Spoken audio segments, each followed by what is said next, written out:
morning, everybody, and thank you for joining us this morning. Good morning, Miss Doodle. How are you today? I'm good. How are you? I am Dago. Morning thing. I got to work on this. Just saying. I can't stay up past a certain hour, or I won't make it. So I'm working on that. I'm working on it. I guess I'm starting to feel senior citizen like at this point, where I guess I got to go, get up at 5 a.m., have breakfast at 3 or 5 in the morning, have lunch at 10 o'clock in the morning, and dinner at 2, and then we go to bed at 4. Is that how that works? Just saying. Not in my house. Not in my house. It's not. It won't work for me either, but that's how I'm starting to feel like, Jesus, why am I so tired all the time? I'm getting old. Anyway, here we are, though. We made it. We're here. And I appreciate you all for joining me. I started thinking about the name of this. And how do you guys feel about meatballs in the morning with Doodle and Dago? Oh, I like that. Yeah, I like it. I think that's a little more fitting and a little bit better. It's more fitting in my opinion, I think. So we might be doing that instead. Good morning, everybody. Thank you guys for being here. Please share this out to whoever you think would care enough to want to come in here. Even if you don't think so, shove it down their throat. I don't care. Tell them to come on. Let's do this. Let's go hang out. Let's talk about some stuff and laugh a little if we can as well, because that's always a good thing. Guys, today I will be joining Taylor today at 2 p.m. for a roundtable discussion with Arctic Fox. And it's the conversation is going to be very interesting. It's about missing Indigenous women. And it's a very important topic. So I would love for you all to be there. I don't know. I may be doing a split show so that I can bring more people in to see that for her. It's things like that. So that's going to be happening today. And by the way, today is Friday, since I lost a day yesterday again. And it is September 27th. This month is almost over already. My God. Oh, I just noticed your little granny picture there has I heard the cup says Doodle Cafe. I love that. I love that. That's cute. Molly made that for me. It's very cute. Come on in, everybody. Let's see who we got here right now, Doodle. It looks like Party of 5. We haven't seen you in a while. Welcome back. Tomboy Charm, of course. Aaron B in the house. Miss Crystal Williams, welcome. Miss Crystal has been here every day. So I'm going to have to clearly clarify this now. You are part of the community now, Miss Crystal. You've been here more than once. You know that saying, if you've been here to my house more than once, this is your place now too. So you are part of the community, Miss Crystal. And we've been seeing you. I've seen you every day. So welcome. And thank you for being part of this. We appreciate that. Squishy Bum in the house. Welcome from over the pond. Good to see you today. Miss Victoria and Angel Kitty. Good to see you as well. Thank you for joining us today. Miss Zelda. Good morning, dear. I hope you're not working too hard. Steven's Adventure. Welcome to you. Choppa in the house. What's going on, Choppa? Good to see you today. Mama's in the house, everybody. At work, but still here. Love you, Mom. Thank you so much for joining us. I hope you're not working too hard. We love you. Let's see. And of course, the awesome and amazing Doodlebug sitting right next to me. You can't go wrong with a Doodlebug in your life. I'm telling you, you can't. You like the Missouri stuff? Yeah, there's more to come. I'm promising you there is. There's some. I said yesterday, based on what I know, of course, Doodle knows more than I because Doodle lives there. But I could probably do a show every day for the next year, and it wouldn't be new on stuff going on in Missouri. And there's that much stuff. I'm just saying. Am I wrong, or do you think that's a little too much, Doodle? I guess I'm just so used to it. But yeah, there's so much crime. It's bad. It is. Crime and corruption. It's crazy stuff, guys. But thank you. Speaking of that, thank you guys for tuning in yesterday. As we covered Doug Teal's case and had his mother Karen join us yesterday. It was a great show. Miss Karen, we love you. Again, just so you know, we are all behind you, just like Miss Barbara. Um, Kimberly Lott in the Durante case, all of you, we support you 100%. This community is your community, and we back you in everything you guys have been through. So, and we will continue to. And I thank you, Doodle, for helping basically producing those shows for us. You do a great job with all of that, and it is very well appreciated. And it's amazing what you do with that stuff. So thank you again. You're welcome. Karen has kind of an update. She forgot to add a part to it. Oh, okay. Yeah. What do we So, got? well, she sent me that Fred, the older brother, was the one that threatened Doug, and he was saying how once you're with them, they own you. It Yeah. just so happens that Doug hooked up with Nick's main woman, and someone went straight to Nick and told him Doug was brutally beaten and murdered in 24 hours. Really? Yep. Wow. So this is Fred Wood, and then his brother, Nick. I can't think of the last name. They had a Darnell. Yeah. Nick Darnell. That's it. Yep, that's him. Okay. Yep. So, what do you know? I wonder if there's anything can be done about that statement being made. You know what I mean? I wonder who all heard it. It's like, no one's going to say anything. So I'm not sure how far she can go with it. And it's sad because, that's major. Yeah, that's huge. That's basically, that's it. That's the answer. You know what I mean? So, yeah, welcome, Arctic Fox. Good to see you, brother. Thank you for joining us today. It's great to have you all here. So, Chopper says, so I think I may have found my flow. All right. Well, we appreciate you here, Chopper. All of you. I love the new faces and the names and all that. We appreciate the new people. Like I said, this community is very welcoming.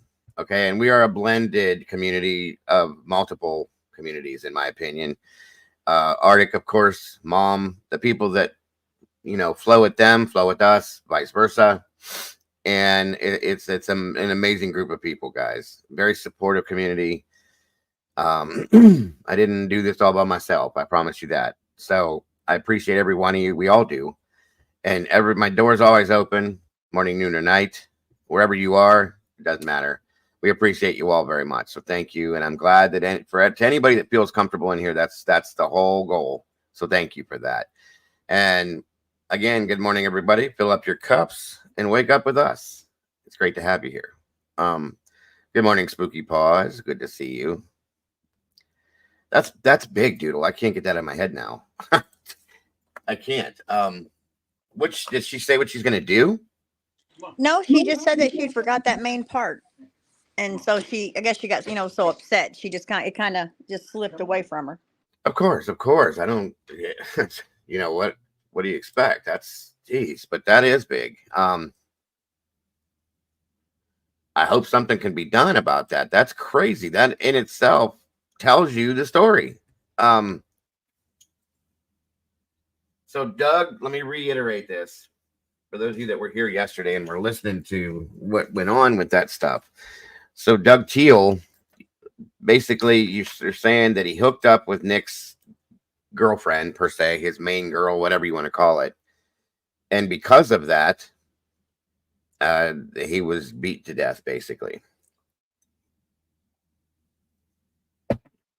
That's pretty much how that sounded to me.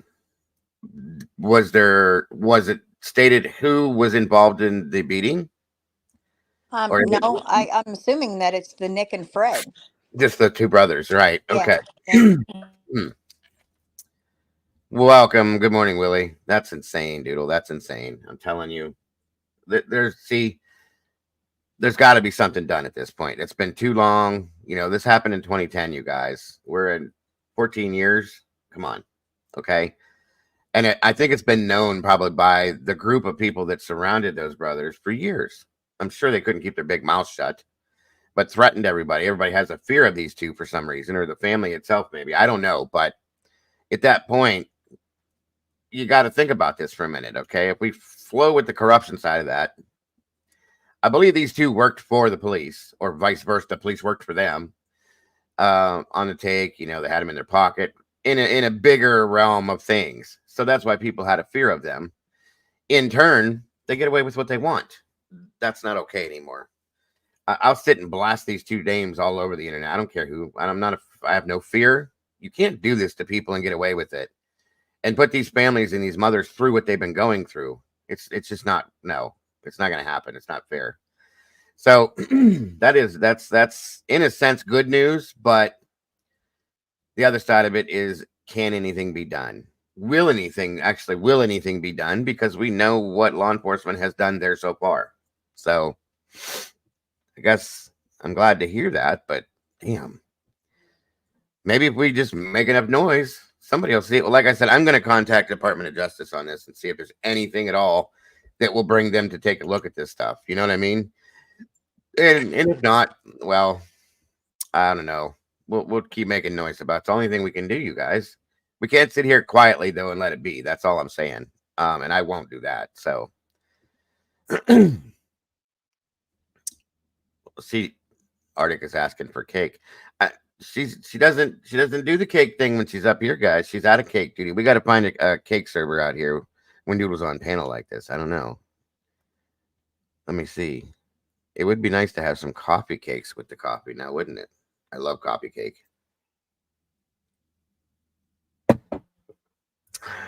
We need to pass some new laws. Amen to that one, bro. Amen to that. There needs to be some changes all the way around. That is a fact. Oh my goodness. Wait a minute. Okay. Welcome, SRB. Good to see ya. Miss Sherry. Good morning. Wisdom Speaks. Great to have you here. Guys. Looks like Walt's late again. Uh-oh. Miss Paula was calling him out yesterday on that stuff. Oh. Miss Zelda's serving cake now. And Miss Sherry. Hey. See, that was quick. There's your cake, Arctic. Yes, coffee cake is awesome. I love it. Love it. Love it. So what's new with you today, Doodle? Anything exciting and crazy, or just the same old rigmarole? Same old, same old. I'm not really that exciting. I'm just kind of boring. Well, I wouldn't say that, but I get it. I get it. Let me see here. Let's see. Come on in, everybody. Come on in. All right. 1 second.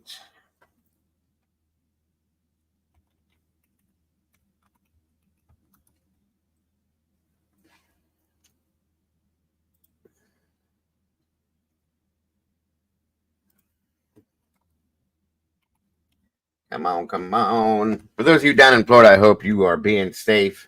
I really do. Let's see what we got going on with that hurricane first. Bring that to everybody's attention real quick. Walt's probably on a stage somewhere sitting on Jeff Dunham's. Oh! Brum-bum-bum. That was good. That was good. Never fails, Arctic. All right, guys, let's see what we got going on with this storm today and how bad it's gotten, or how bad it's not.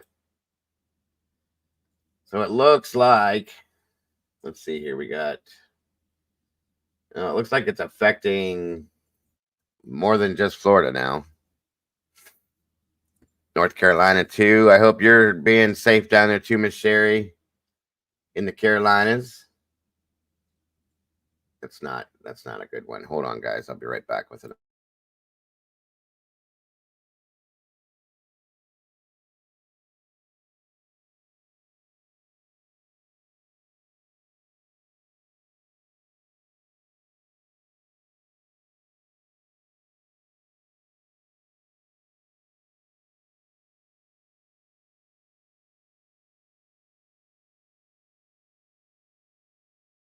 Show you guys a little bit of this damage is doing. Good morning, Sergeant Smellgood. Good to see you today, sir.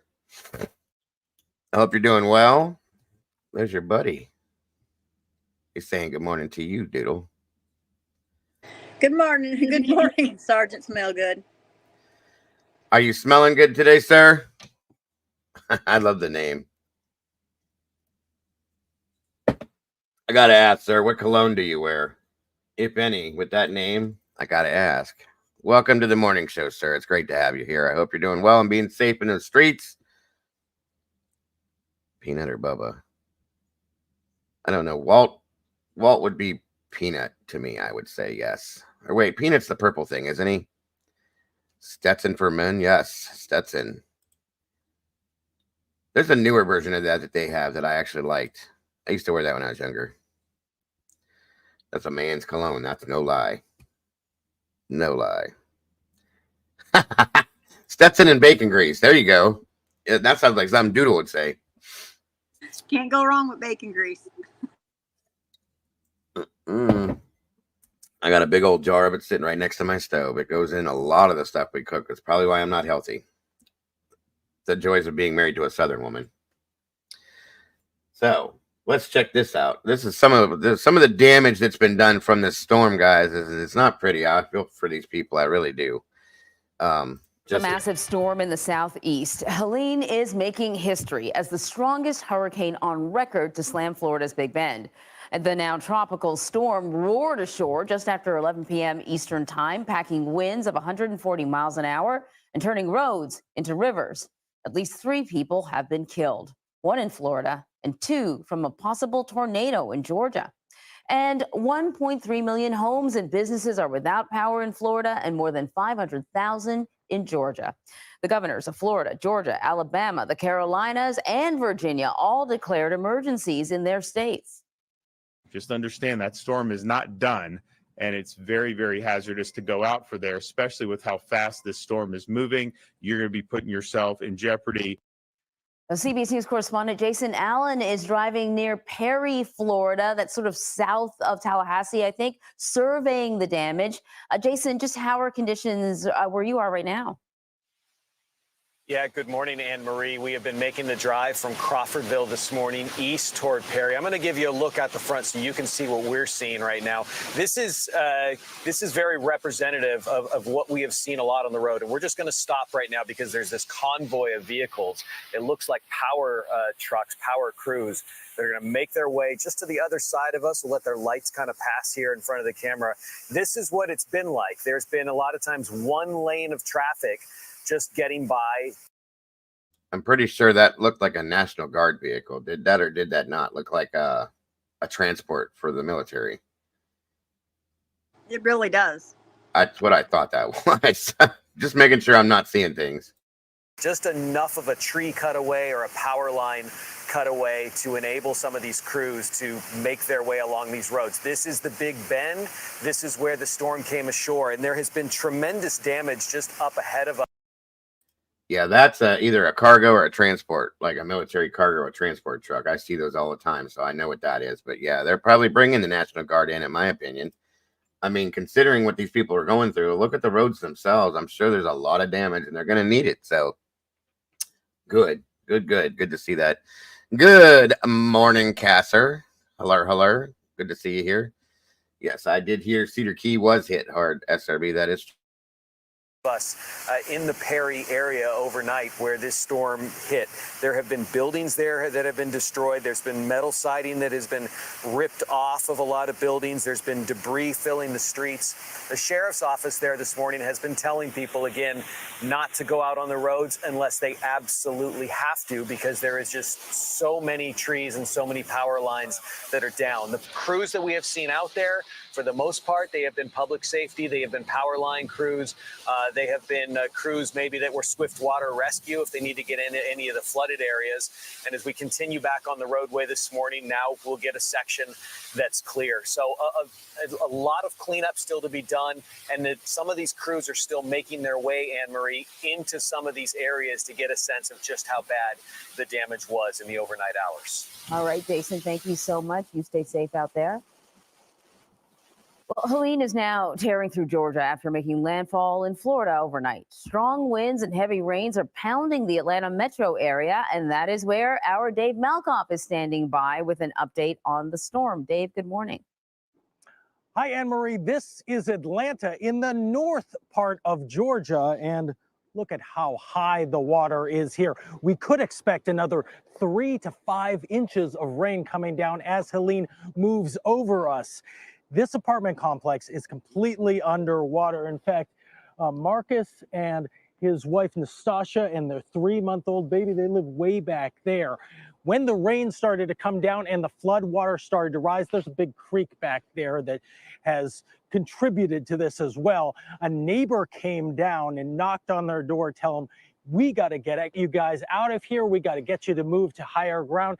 They did that. They left their car back there. He says it's probably underwater right now. And here comes the rain again. But this shows you how widespread the damage of this hurricane is. As it comes over land, it loses the power of the water, and there's a lightning flash right there. It loses the power that sucks up from the water, but it still has the intensity and the power and the forward-moving speed to do all of this, Anne-Marie. All right, Dave, thank you. So for more on the forecast, let's bring in meteorologist Tony Sudoku from CBS News New York. Good morning, Tony. Good morning. A rough morning for parts of the southeast as they deal with the impacts of Helene making landfall as a Category 4 hurricane near Perry, Florida, now downgraded to a tropical storm. You get an idea of some of the top wind gusts reported. Perry closing in on 100 miles per hour, and other sites too, like Douglas, Georgia, over 90 miles per hour. All of this is leading to the storm surge impacts that we saw, that wall of water pushing on shore. And then the other threats, the inland rainfall, the inland flooding associated with Helene as well. Big numbers from Georgia to Florida, anywhere from 9 inches to close to a foot. And remember, we're not done. The storm right now just expansive. I'll have to check that out. We'll have to check it out. Atlanta to Thanks for the DC, info. back out to Cincinnati and areas to the west as well. We'll continue to watch the storm as it weakens over parts of the Ohio Valley. As it moves through the Appalachians, we expect a high wind warning that takes us through today. Cincinnati to Indianapolis, you're in that too. Wind advisories are much more expansive. That includes. All right, guys. Well, if I disappear sometime today off of here, you know why, since it's coming through here now. Which is strange. It's been raining for 4 days here. It's not raining right now, but if well, it's coming. Just saying. That's up around your realm, SRB. I'm saying it looks like it at least. It's probably, and once it hits her, it's coming down my direction too. I say that much. So we shall see, folks. Hopefully, cross your fingers. And please, anybody that's in the path of this stuff, please, please, please stay safe. Do what you got to do to protect yourselves, your family. Don't just sit through it, folks. It's not worth it at this point. It's really not. And anybody in the South, Alabama, Georgia, this produces tornadoes for them, guys. So please just keep everybody that is anywhere near anything with this in your thoughts and your prayers. That goes for all of us, guys. North, south, east, west. It doesn't matter. Please be safe. Raleigh to Memphis, St. Louis too. And of course, the rain continues. Flood watches are posted. That'll continue today as well for parts of Roanoke to Atlanta. Meanwhile, we're watching the potential for strong to severe storms, areas east of the low as well. So from Charlotte to Myrtle Beach, Raleigh as well could see impacts through the day today. Tony Sudoku, thank you so much. All right, so it is doing its thing, that's for sure. For those of you that didn't catch on, I do want to put this out there. Sergeant Smellgood, for those of you that don't remember, is a deputy sheriff. He's a sergeant with the sheriff's department down there, and they watch us. The department watches us when they're working, from what I found out, and I really appreciate that. We do appreciate all the work that you do. And the bacon grease comment, I caught it, but I don't think a lot of you guys did. It's because he's law enforcement, folks. He smells like bacon grease. You get it? You know, it's kind of a funny thing to me. But again, sir, we appreciate your everything you guys do for us. Please be safe, all of you, and the support that you give the channel. It means a lot. And again, this was, of course, one of Doodle being ex-law enforcement, one of Doodle's friends. So we do appreciate you guys very much for watching the channel and for everything you do in general, sir. So thank you for being here again. wow, this storm is for it to reach this far and do what it's going to do. We're going to have high winds up through here today. It's doing its thing, guys. It really is doing its thing. This one's a strong one. I'll have to say this. There's a lot of flooding, a lot of high wind damage that it's caused. So welcome, CZ. Good to see you. Good morning. Good to have you here.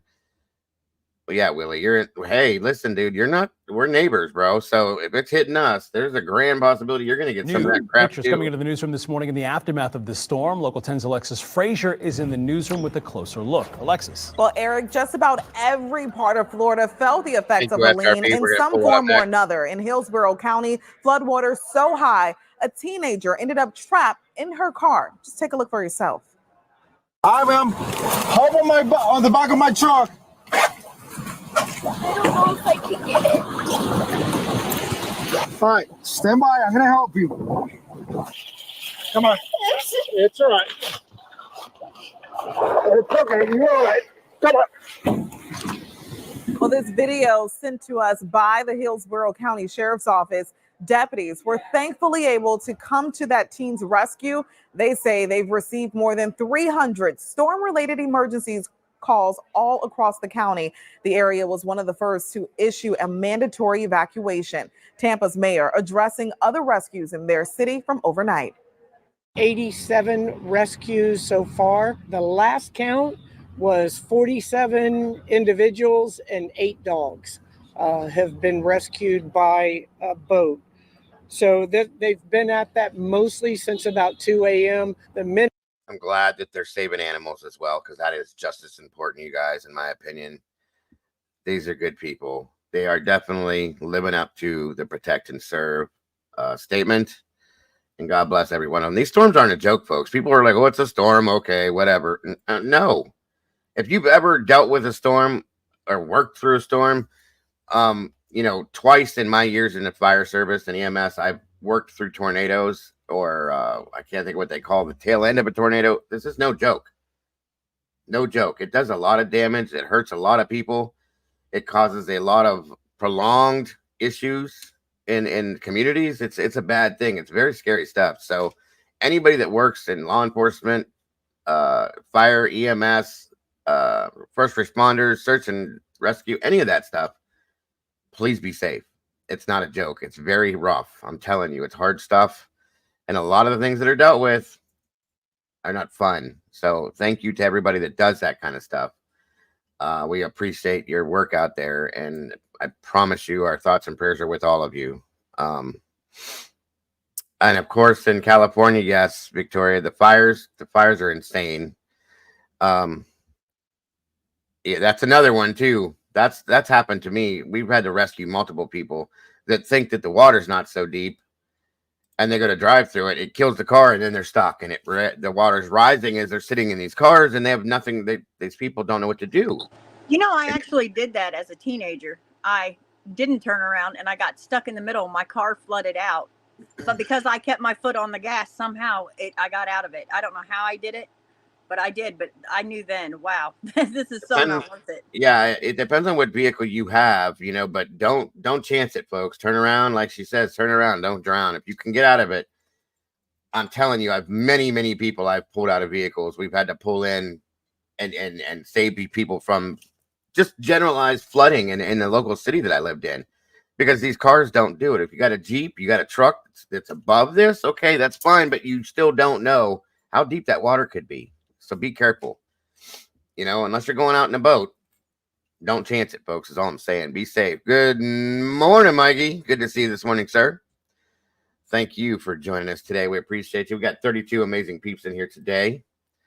And I appreciate every one of you guys waking up with us today.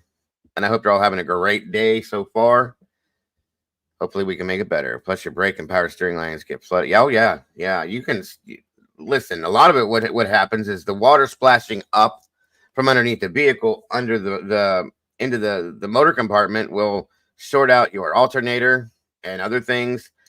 It just causes a lot of problems. Just saying. So be safe, be careful, be vigilant, pay attention to your surroundings.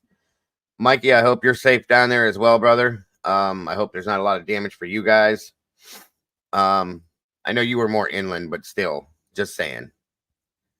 Be safe, my friend.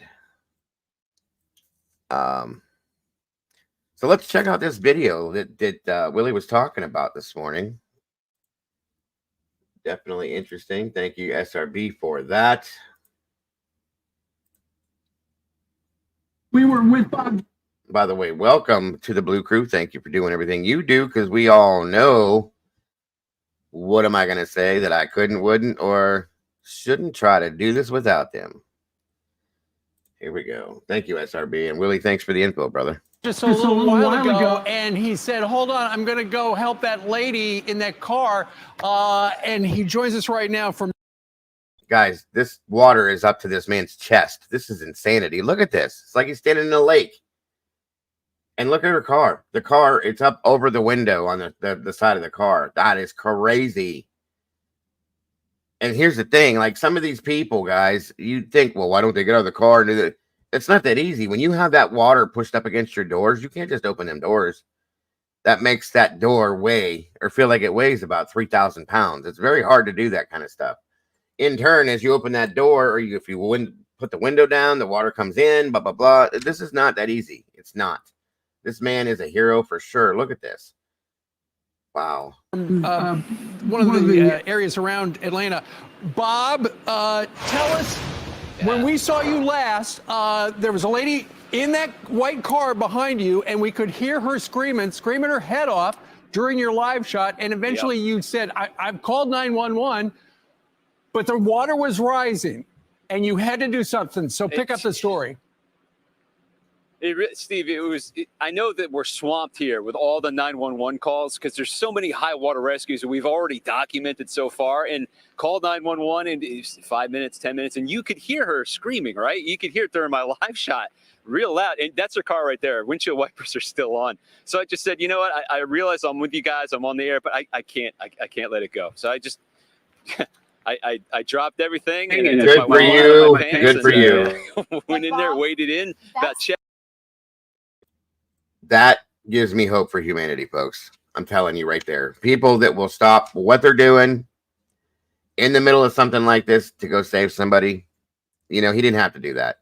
And that's what it's all about right there to me. That is amazing. Yes, Steve. Yeah. That's the type of guy Bob Van Dillen is. I've known Bob for probably 15 years. So don't be humble, my friend. I was not surprised at all when you took off your gear and on live television said, I've got to go do something. Janice, you know how it is. And I was concerned at one that maybe there was a nice swift current, but the current really wasn't that bad. But the water temperature I was afraid with too. The water temperature is probably about 80. So all those things were working pretty nicely. Now, that being said, the water came up to about my chest, and she was in there, and she was still strapped into her car, and the water was actually rising and getting up into the car itself. So she was about, almost neck deep submerged in her own car. If you hadn't done that, she's on her phone with her husband. What would have happened had you not gone in there? She would have drowned. Well, it looks like it hasn't gotten that much. Yeah, I don't know. I told her, okay, undo your seatbelt. And she undid her seatbelt, and I said, let me have your phone, let me have your bags, and then. Oh my God, she's tiny. There would have been no way she could have done that on her own. No way in hell. She is tiny. Good Lord. God bless you, brother, for doing that. That's what it's all about, you guys. I'm telling you. Welcome, Boggles. Good to see you today. Says that they're in the UK and they're having bad rains and floods too. So you be safe as well over there. Any of you anywhere in this world right now that going through any of this, please be safe. We have an Amber Alert issued out of Washington for a 14-year-old girl. Okay, we will have to check into that, Arctic. Thank you, brother, for that info. Yes, this is a true hero, in my opinion. This is what it's all about. People that just mindlessly don't think about what they're doing, and they will reach out to another person. That's what it's about, folks. That is why I still have hope in people and in humanity, because there are good people out here still. Good morning, Miss Taylor. Good to see you. PJ's in the house, lighting their way home. For those of you that didn't catch it last night, go back and check it out. We had a great show last night. PJ joined me on panel as we went over the Mori case. Thank you again so much for your time, PJ. It's a great show. I really appreciate it. I'm looking forward to doing it again soon. So thank you for being here today. I appreciate every one of you candy girls in the house. Good morning, dear. Good to see you. Thank you guys all for jumping in here and waking up with us. Absolutely, Willie. That is a true hero right there in my eyes. Put on my back, and then we walked in. So she's short. She's probably about this tall. So I put her on my back and just brought in. She's fine. She was in shock. She was cold, shivering. So I gave her one of my shirts, and she was in our car just warming up. About 10 minutes later, the fire department came, saw that we were okay, and they went on to the next rescue, wherever they're going. Meteorologist her husband just and picked first her up responder. about 5 minutes ago. That's right. You're Bob, amazing. Yeah, there they are. Bob, a heroic act, but you know you're never supposed to do any of that stuff. Is your wife watching you right now on TV? Because you've got a lot of explaining to do. You know what? I texted her. I said, "Let's just keep this under wraps." She doesn't know what happened or anything. I'm going to Let's text just her keep right it on. now. Don't tell her. You guys. Allie, no, Janice, come on. You know her. Don't tell. I'm going to tell her. That's good. Everyone now knows. When I go home, she's going to lose her shoe in my butt when she finds out. We love you so much, Bob. Thank you for doing such great work. That's right. And thanks for actually saving that lady and crossing that police tape that is behind you. That means don't cross, but you did it anyway, and it was your good deed for the day. Thank you, Bob. We love you. That's it. All right, you guys. All right. See. I don't know if you guys noticed it, but at this point, right here, if you look back there, that car is almost gone, you guys. If that man would not have done that, who knows where this lady be right now? It is now up over about halfway over that window, and the car's pretty much almost gone. That's insane to me. That is absolutely crazy. Good stuff, Willie. Yeah, a little light in these dark times is absolutely correct, my friend. You know, I'm kind of impressed that she sat in that car, seat belted in, because I would have freaked out. I would have been anything I could to get out that window. Well, she probably figured if she dropped that window that was going to flow right into the car, and it probably scared the hell out of her. I would have, you know what I mean? Yeah, definitely. But I would have been freaking out, not sitting there on the phone. I've been freaking bad. I would try to get out of that car. I'm right there. I agree with you 100%. Yeah, my wife would have been all over my ass. She'd have been proud of me, but she'd have been all over me. What the hell are you doing? But, you know, one of them things. Thank God for people like that. And I pray every day that there are so many more people that are like that. Do you know what I mean? That is what we need in this world today, guys. And I am grateful to see this. I really am. Thanks again, Willie and SRB, for throwing that at me. I do appreciate it. Everybody that just jumped in recently, we appreciate you so very much coming in here to wake up with us this morning. Please make sure to hit the like button if you will, and share this out if you could. I do appreciate that very much. Steven's Adventure, good to see you. Daniela, welcome to you. Let's see here. Mind Boggles, of course. CZ, always a pleasure. CZ's been here for a long, long time. Water wrecks the electrics, avoid it in the cars. You know what I always wondered, Doodle, or started wondering recently, is with all these electric cars now, what would happen in an electric car? You know, that's a good question. I don't know.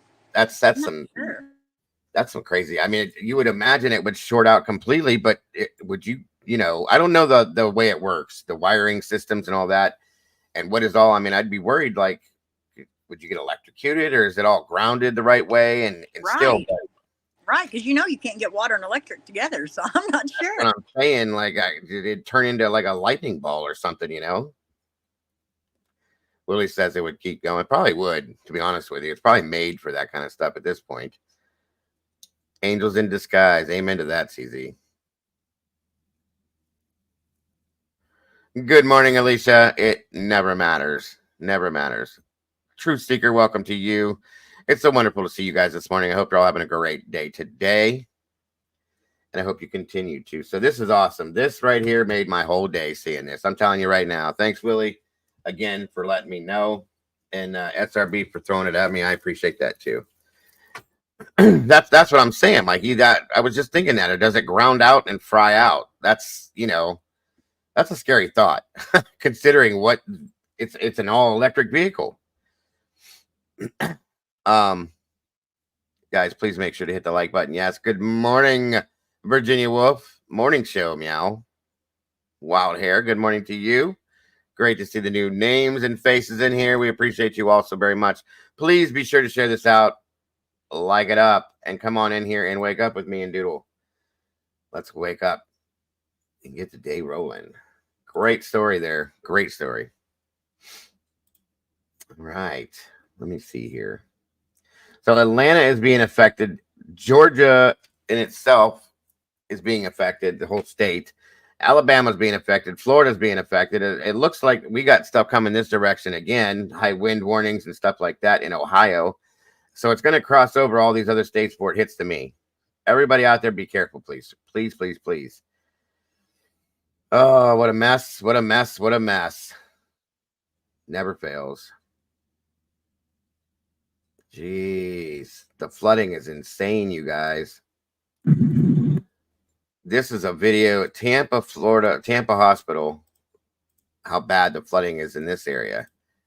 Look at this stuff, guys. And look at how high the water is. Look at that.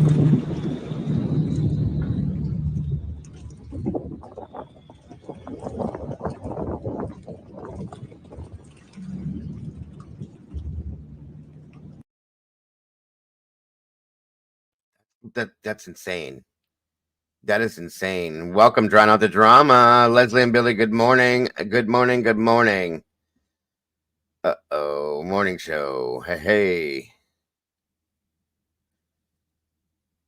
Thank you for that, guys. There is, for those of you that joined us last night, and even if you didn't, there is the link right there for lighting their way home to her awesome channel, because she is another awesome creator that does so much work out there to help people. Please go check out that link. Subscribe if you have not, and like it up over there, guys, because it's just awesome. And we really appreciate everything you do, PJ.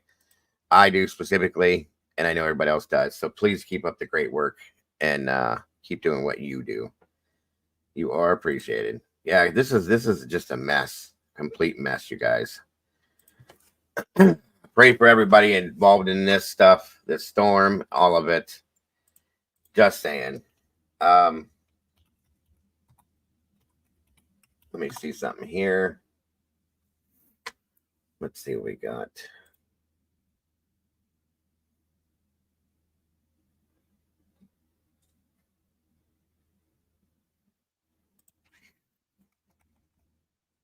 All right.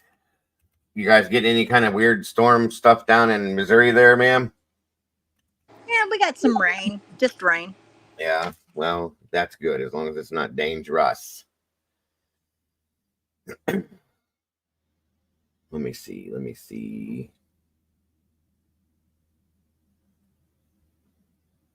Now, where is this?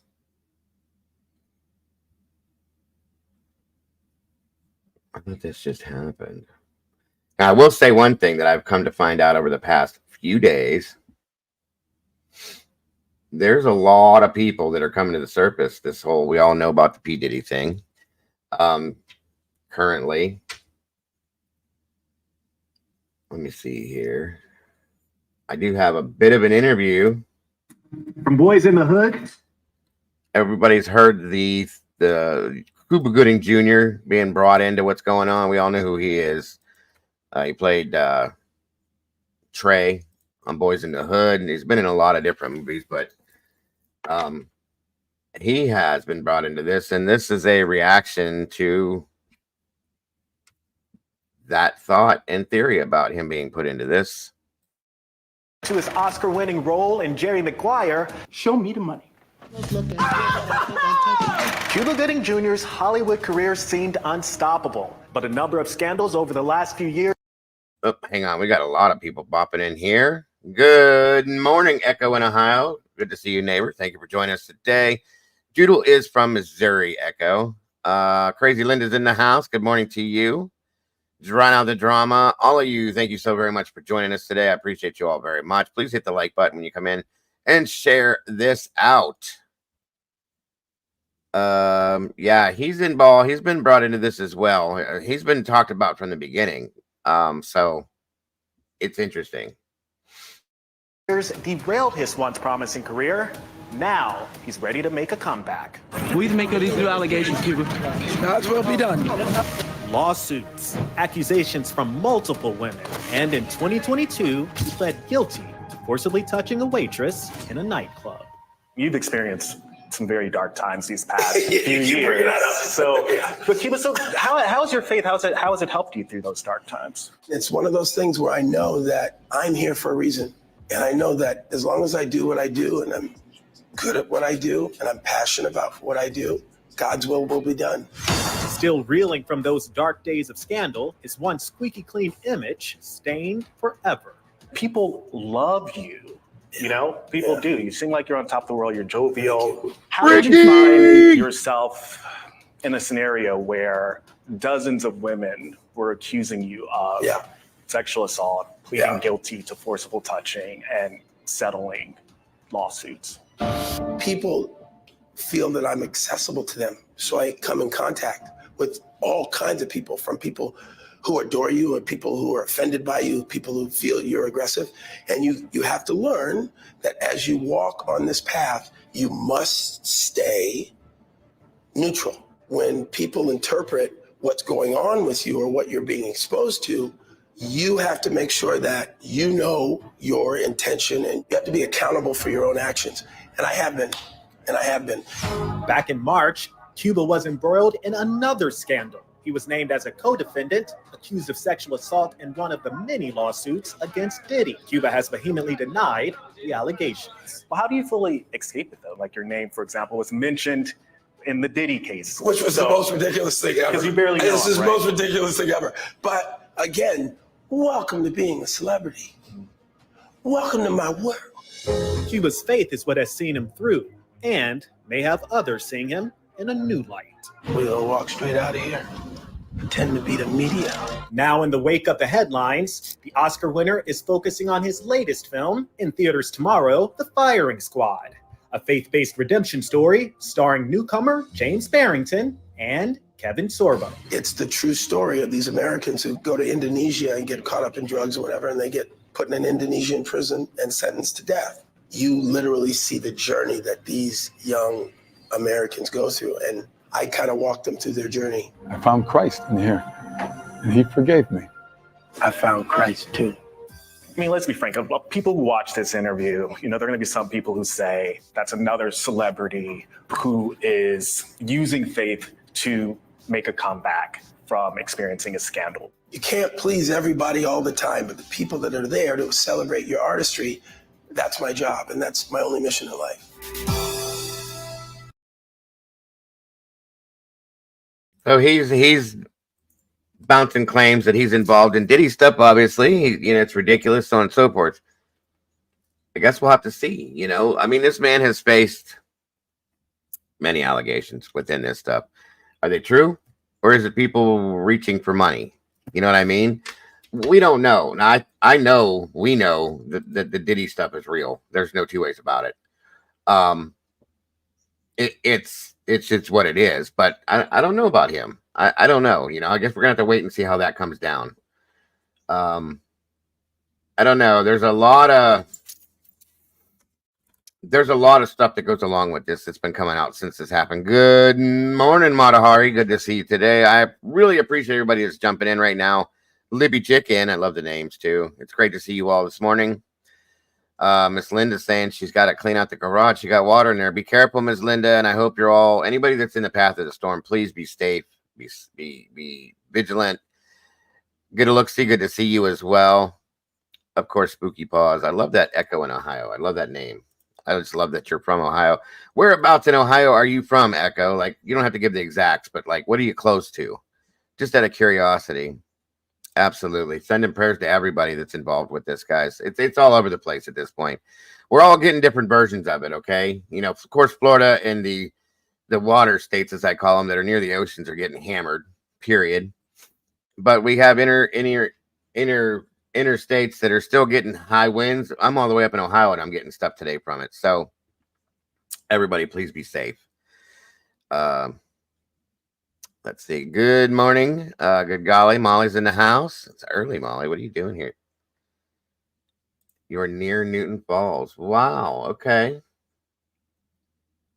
I know exactly where that's at. I'm actually pretty near there too myself. Good to see you this morning. That's pretty wild. Pretty wild. And I really like that you like it here as well. Thank you so much for joining us. I appreciate it. Share it out. Bring anybody else in here that you think would enjoy it as well. We appreciate that very much. Outside Myrtle Beach. Okay, gotcha. You are absolutely and most very welcome, Echo. Good morning, Elizabeth Wagner. Good to see you today. I hope you're having a wonderful day. Thank you for joining us. So I'm seeing, Doodle, I don't know if you can tell this at this point. It seems to be everybody is enjoying the morning thing that we're doing. Yeah, and I've seen a lot of familiar faces that are back. Yes, I do. I really appreciate that. Welcome back great. to all of you. Yes. Yes, it is. Yes, it is great. Come on in, guys, and get comfortable. Make yourselves at home, if you will. Let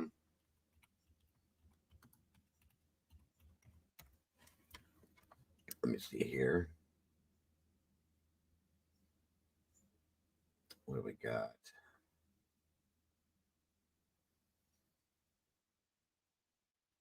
What do we got?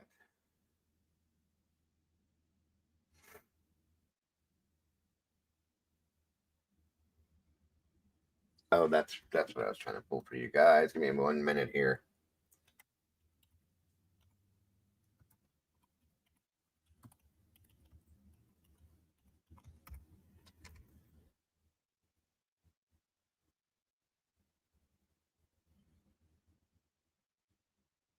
There's a lot of people stepping forward now, though, with this Diddy stuff, talking about. I don't know if they're trying to get in front of it before they get thrown into it. We also have Long Crime put something out a few months back that I didn't even check, but Diddy's son has actually been accused and caught on tape, actually, essaying a yacht steward on a boat that they were out on. Is this running the family, or is this just is that how he was raised? You know what I'm saying? Like, this is a lot, you guys. There's so much stuff coming out with this. It's crazy. It is absolutely crazy. There's people that were quiet that are now speaking out. There's people that spoke out before that are coming back and saying, "Say I told you so." You know what I mean? I mean, it's one of them things. Let me see something.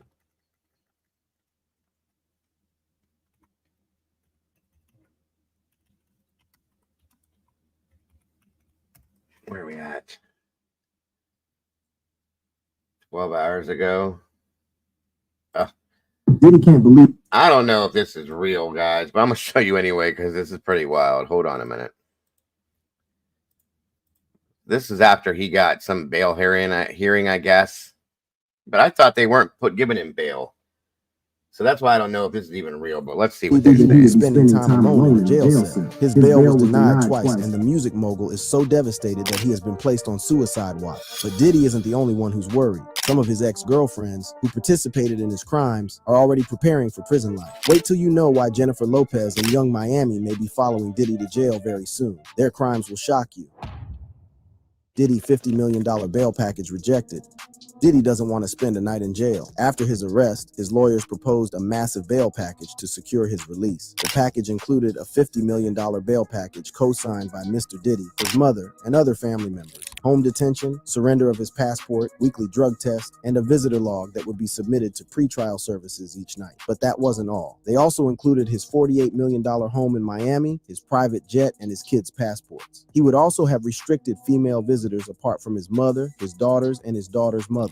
However, the judge ruled that he was concerned Diddy would obstruct justice and tamper with witnesses. It turns out the prosecution presented the judge with Diddy's old texts where he seemed to be threatening his victims. One of the texts was from 2016, after a 2016 hotel incident where he was caught on camera assaulting ex-girlfriend Cassie Ventura. "Call me, the cops are here. I got 6 kids. You please call. I'm surrounded. You gonna abandon me all alone?" The text read. It turns out that the incident took place after a freak-off in 2016. He allegedly paid a hotel $50 $50,000 to erase hallway surveillance footage of an intoxicated Diddy throwing glass vases at Cassie when she tried to escape after he gave her a black eye. Getting a hotel to break the law by deleting footage of a crime only shows his immense power and control, leaving the judge no choice but to deny him bail. Now, the Bad Boy Records executive is set to remain in jail until his trial starts, and his jail situation is not looking good. According to reports, the mogul's attorneys have requested that their client be transferred to a facility in Essex County in New Jersey, arguing he might be unsafe at the hands of other inmates in the...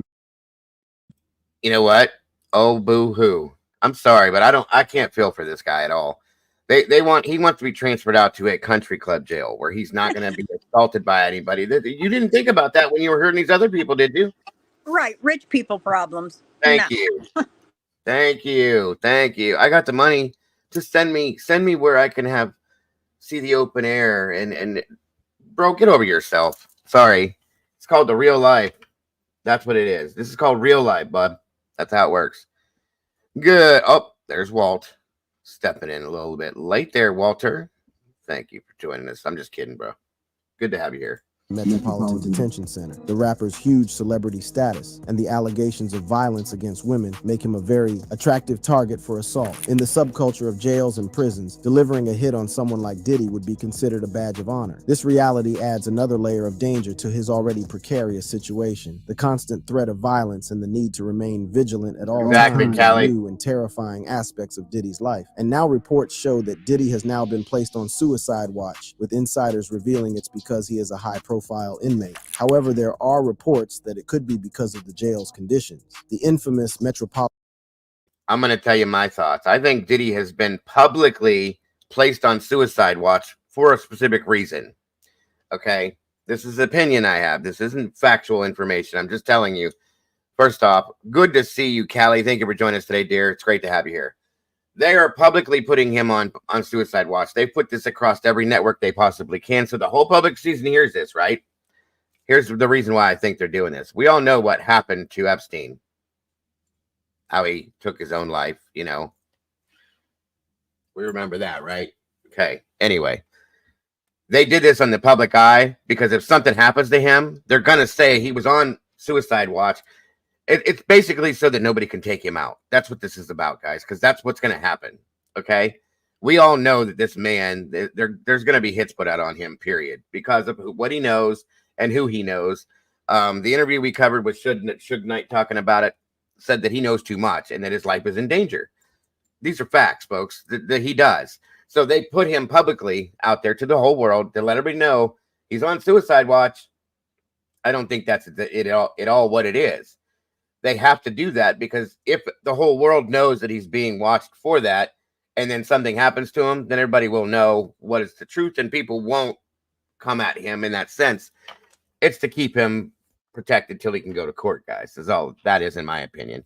And you know, that's actually a shame because those victims weren't protected. Nope, they weren't. They weren't. Here's my thing with this stuff. If you're going to play these games, you get to win the prizes that come with them, in my opinion. Okay. You shouldn't be protected. I think he should have to sit in general population and let everybody see him for who he is. The thing is like they're saying is like for people that are in there already, taking him out would be a badge of honor. You took out Diddy, blah, blah, blah. You know what I'm saying? So, yeah. Yeah, definitely. And that turtle suit's going to look real cute on him. Yeah, right. Exactly. It's not going to be Dolce & Gabbana. That's for damn sure. So, you know. He probably wouldn't want to wear it. The point is, though, is that's why he's being protected at this point, because they want him to at least get to his trial. But I'm going to tell you, if he makes it to his trial and he goes through it all, once that's over and he gets thrown in, if they don't keep him in segregation, he's done. He's done. At some point, somebody's going to take this man out, in my absolute opinion. And even in segregation, like Dahmer was kept in a specific area and he was still taken out. If they want this done, it will be done, folks. And it's all about money, once again. And the people that he could possibly roll on that are up here that have that money, if they want that done, it's going to be done. I'm just saying. Good morning, Terry. Good to see you. Yeah, that's kind of what I'm saying at the same time, Terry. She says I also think it's a way to keep him from others so that he can't send out orders. I mean, that's another side of it. Yes, absolutely. Phil Spector. Oh yeah, he was. I remember that. On Suicide Watch in the beginning as well. Absolutely, 100%. That's the thing is these people play these stupid games. Well, guess what? You get stupid prizes when you play these stupid games. Deal with it, bro. That's all I can tell you. If you didn't want to have to live this, nobody's ever untouchable, you guys. We know that. There's always going to be an answer to a question like this. There's always going to be a reaction to these actions, folks. You got to take what you get. You want to play commit the crimes, you're going to do the time. I'm just saying. It's time to face the piper, and that's that. End of story. I'm just curious of who he's going to tell on, because he's going to rat. Oh my God, yes. And that's what I'm waiting for, Doodle. I swear to God, you're absolutely right. Yeah, because he's already freaking out. He's in jail. He does not know what to do. He's going to rat. Yeah, they have him bunking right now. I told you guys with the cryptocurrency guy, the guru guy that was he got 25 to life, or 25 I think it was, for what he did with that crypto crap. And that's who his bunkmate is right now, because they don't want to put him in with anybody that could be possibly violent, that could do anything to him. This guy is nobody, obviously, but that's who he's selling with right now. So yeah, I thought it was 25 to life. That's what I thought it was, Victoria. His prize is shower shoes. Right, Molly. Exactly. I mean, dude, nobody is untouchable. I don't care how much money you got. At this point, I think they're making examples of these people, finally. People have gotten away with this shit for so long. That's his name. Sam Bankman-Fried. Thank you. He went to the wrong state. He should have been in Missouri if he wanted some special treatment. Thank you. I was just going to say that. Like, you can't get away with anything like this unless you're in Missouri or as we come to find out last night, New Hampshire, because their law enforcement ain't no better either. It's crazy. Crazy stuff. So yeah, this is it, guys.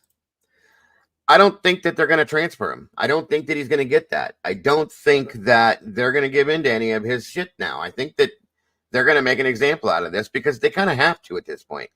There's going to be too many people that are expecting something. Okay?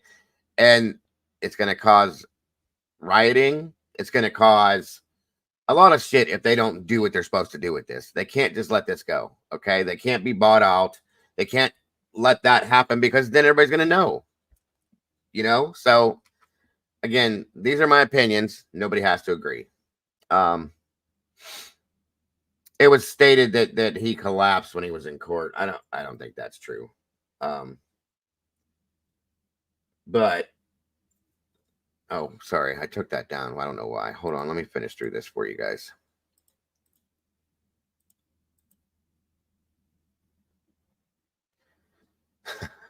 Arctic.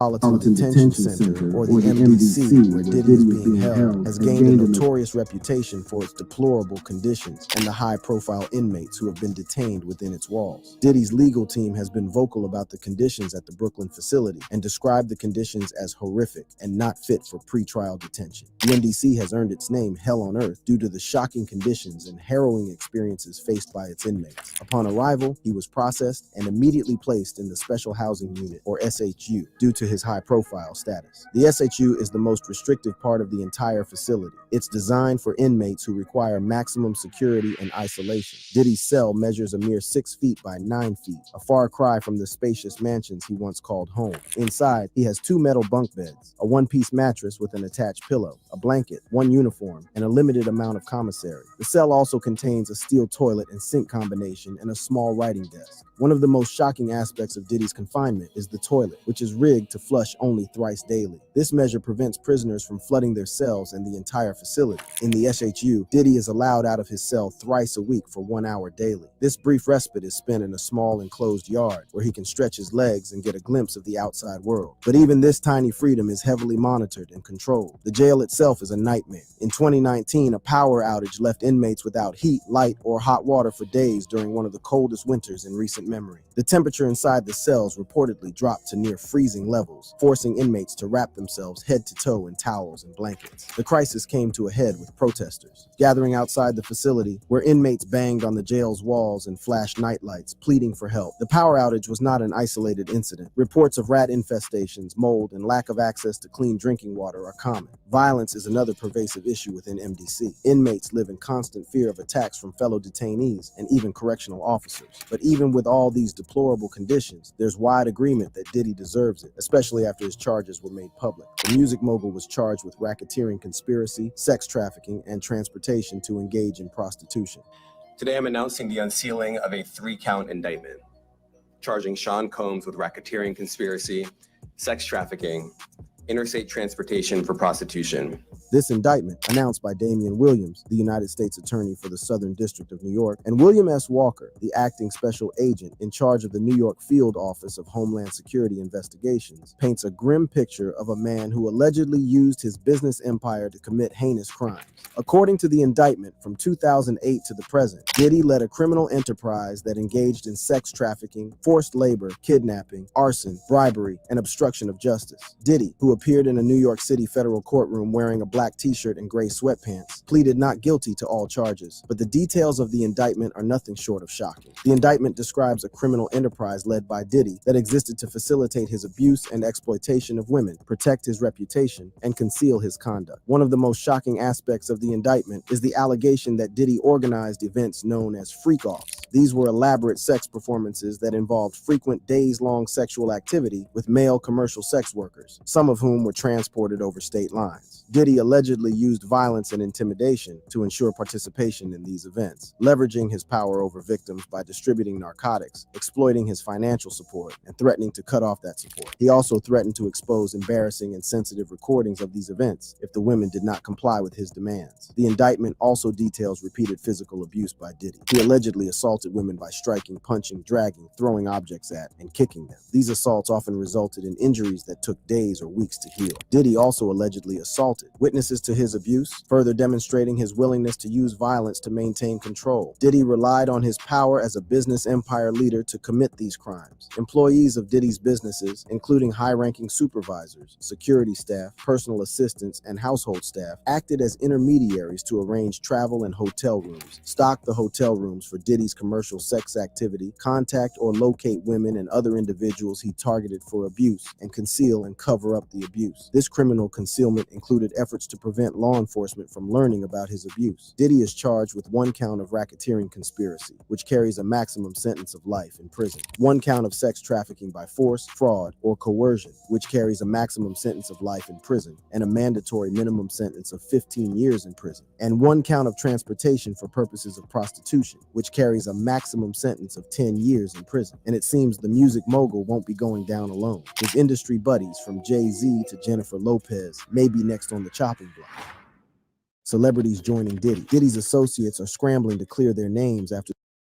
So it's absolutely possible that he could get multiple life sentences if this judge wants to be a dick. Just saying. Just for a few of his charges, guys. So that's not saying that's what's going to happen, but it is a possibility.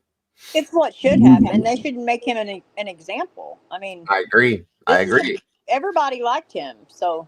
Well, and again, like you just said, to make him an example is going to put out the word like, you can't get away with this. This is what's going to happen to you if you continue, and maybe it will stop it.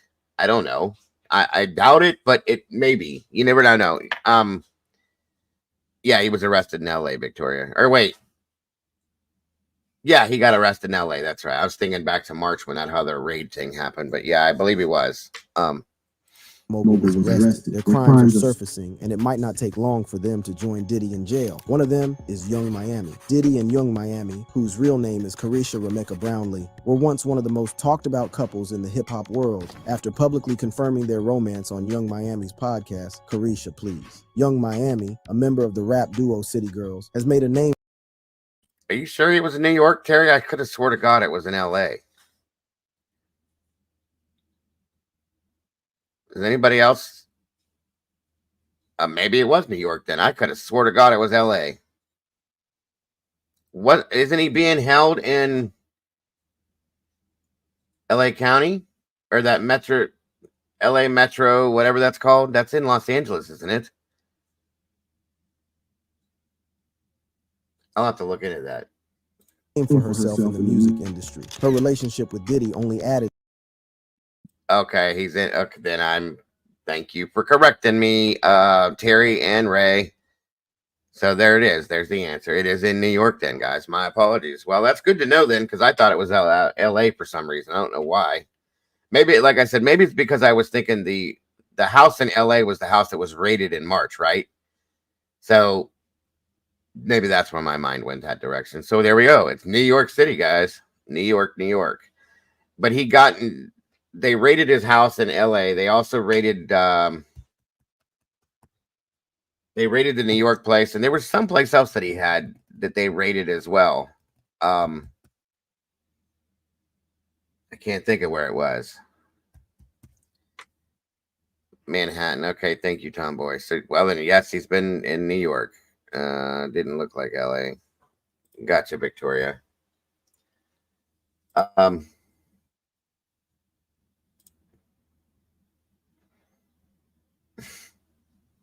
Let's see here. Thank you, Molly.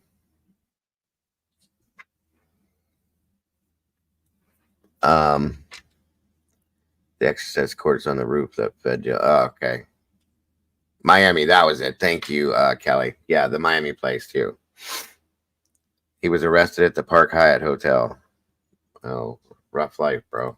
To her star power. However, by April 2023, Young Miami announced that she was single, although she maintained that she and Diddy were still good friends. And when Diddy's ex-girlfriend, Cassie Ventura, went public with damning allegations against Young Miami's ex, she was quick to defend him. According to her, that wasn't her experience with Diddy. I can't speak on something that wasn't my experience. I can't speak on something that I don't know. I can't speak on these allegations because I wasn't around at the time. I don't know that person, and that wasn't my experience. I met Diddy when the world was celebrating him and giving him his flowers. I just feel like everybody is trying to crucify me for it. Like, you was his biggest advocate, you was his cheerleader, but I was just celebrating him with the world. So why am I being crucified? Why am I being separated? Young Miami said. It turns out that Young Miami was an accomplice in Diddy's crimes. This was revealed on March 28, 2024, after a bombshell lawsuit was filed against Diddy by Lil Rod. The lawsuit, seeking $30 million in damages, accused Diddy of a series of shocking allegations, including drug trafficking and sex work. One of the most sensational claims in the lawsuit was that Young Miami had transported a dangerous synthetic drug known as pink cocaine for Diddy. According to the lawsuit, the incident occurred in April 2023. Diddy was attending the Water Music Festival in Virginia and wanted to have pink cocaine, also known as Tusi, at the event. However, his usual supplier, Brendan Paul, had forgotten to bring the drug. In a desperate move, Diddy's chief of staff, Christina Coram, allegedly called Young Miami and asked her to transport the drug from Miami, Florida, to Virginia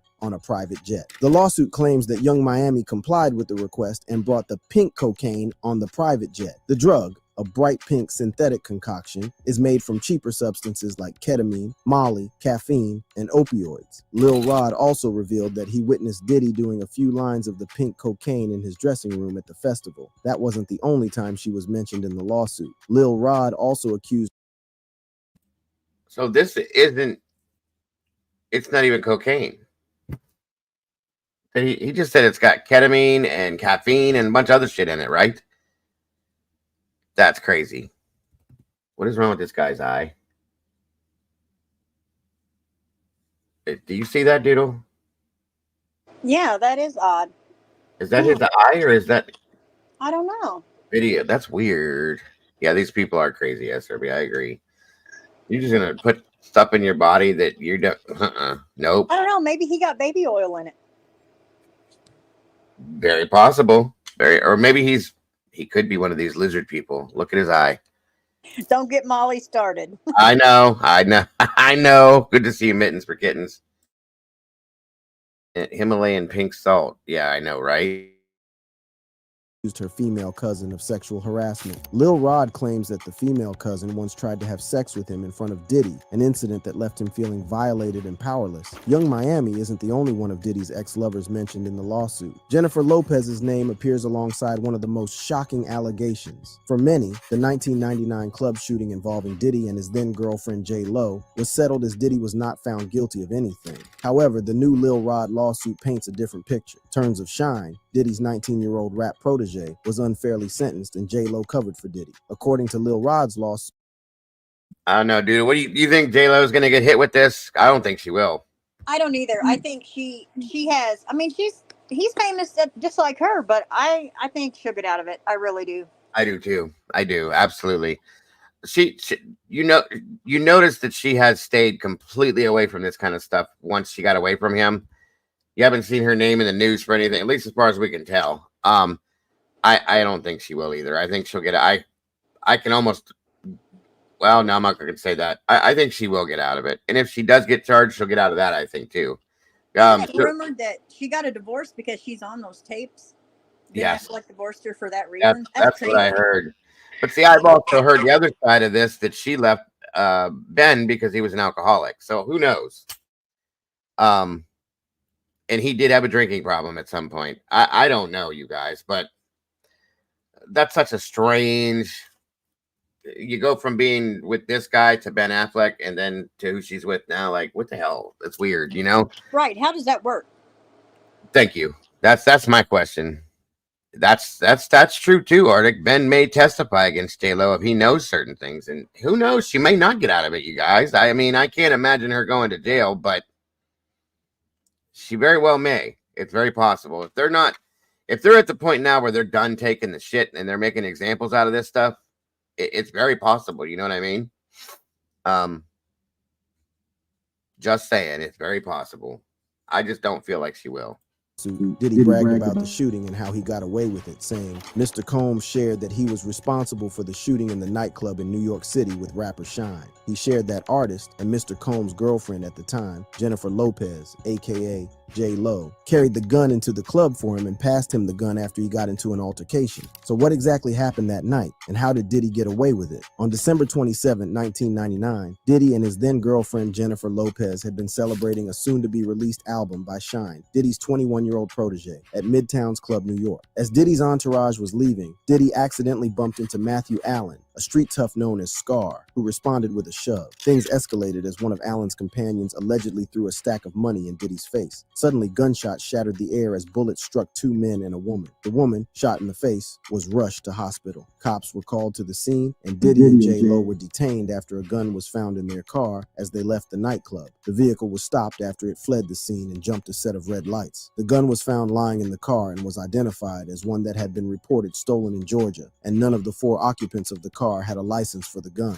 The couple were both charged with criminal possession of stolen property. Police arrested and questioned the couple after eyewitness claims that Combs fired a gun after a dispute at Club NY. Shine was also arrested and charged with criminal possession of a firearm. However, in 2001, a Manhattan jury acquitted the hip-hop mogul of all charges brought against him, including 4 counts of illegal possession of a gun and 1 count of bribery. But this is where the story gets a little more interesting. Diddy's protege Shine was found guilty of 5 of the 8 charges against him. Rapper Shine has also maintained that Diddy threw him under the bus. According to Shine, Diddy's legal team called a witness to the stand to testify against him. Like, how do you call a witness to testify against your comrade? The witness that Shine was talking about was Sharice Myers, a bouncer at the nightclub. According to Myers, when the shooting started, she fell on top of Diddy and that the music mogul didn't have a gun with him at the club. However, what she said next drove the last nail in Shine's coffin. She maintained that Shine was the first to let off shots into the ceiling, causing the chaos. Diddy has long maintained that he didn't throw Shine under the bus, despite a lot of evidence to the contrary. Defense. I did not force anybody or tell anybody to say anything that would damage or hurt Shine's case. He also went to extra lengths to clear J-Lo's name since she had covered for him. I want to say to you all face to face, I had nothing to do with a shooting that night in the nightclub, nor did Jennifer. And now, after decades, Shine still maintains that Diddy set him up and sent him to prison. I was defending him, and he turned around and called witnesses to testify against me, and he contributed. He pretty much sent me to prison. It turns out that even the woman who was shot in her face has been trying to tell the world that the music mogul shot her for years. Yeah, and you have said since really right after the shooting that it was P. Diddy who shot you. I said it immediately. I literally watched them pull out the guns. I've had a clear point of view. I mean, for God's sake, I got shot in my nose. There's rumor that the case could be reinvestigated, and J-Lo must be shaking in her boots. But while some celebrities are scared to even associate with Diddy at the moment, others have tried to defend him. Celebrities defending Diddy. Not everyone condemns Diddy, and one man with nothing to lose has come to his defense, R. Kelly. Diddy and R. Kelly have a lot in common. When the Bad Boy records... Of course R. Kelly's going to defend him. Look at who he is. I mean, are you serious? Why would anybody listen to anything that R. Kelly has to say? That's a joke. Like I said, he has nothing to lose. They probably... Jesus Christ, what a mess. Founder was arrested, R. Kelly became a trending topic, with netizens believing Diddy would soon join Kelly in jail. Long before Diddy was in handcuffs, R. Kelly had weighed in on the allegations against the rapper, and according to him, he didn't believe the sex trafficking allegations against Diddy. I don't believe none of this shit. You could tell me about Puffy. You could tell me about anybody. You could tell me on the news, the weather, the sky is blue. I'm not gonna believe the shit, because I'm in it now, and I know what they did, R. Kelly said in an interview from jail. R. Kelly may be defending Diddy because they have committed similar crimes. All right, guys, I'm gonna call it now. We're gonna see a collaborative album put out between Kelly and Diddy from jail to make a new song. It's gonna be something about this, or a new album. I'm saying. Good morning, Paula. Good to see you. Walt, you were here before Miss Paula. You got that on her now, just so you know. Just saying. I expect that to come, guys. I'm kind of joking, but at the same time, I'm not. Just saying.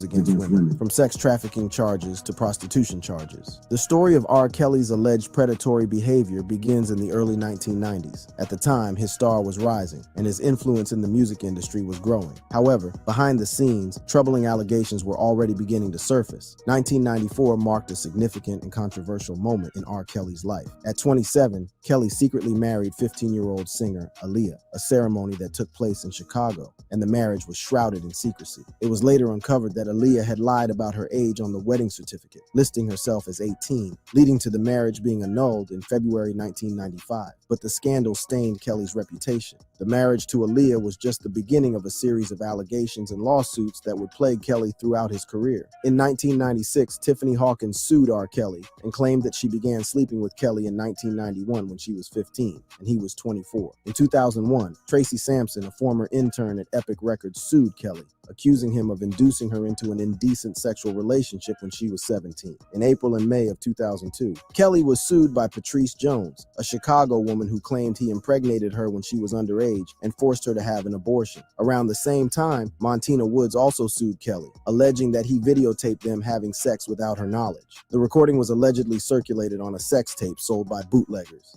Diddy has also found himself caught up in allegations of sexual misconduct with minors. One of the Okay, so this will go on and on and on. We've covered all this in the other shows and stuff, so we know this stuff. It's crazy. It is absolutely crazy, and there's more to come, much more to come. And I do truly feel there's going to be some people rolled over on that we're going to be kind of, I don't want to say shocked, but it's gonna bring them to the surface. Some big time people. If it gets to that point. That's why I believe truly that his life is in danger at this point, because he knows a lot. There's other people too. Where did that go?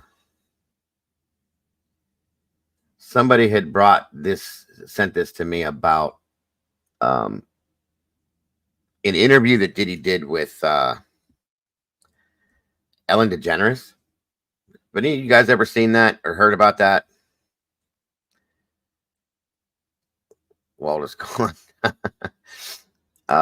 Anyway, it was kind of interesting, but yeah, I believe this is probably going to be a RICO case too. From way up is pulling the strings on this, and he is just one of the first. He's going to go down. International fraud in RICO. Yeah, I can see that happening too. Yes. Yeah, that whole thing. Let me see here. We know some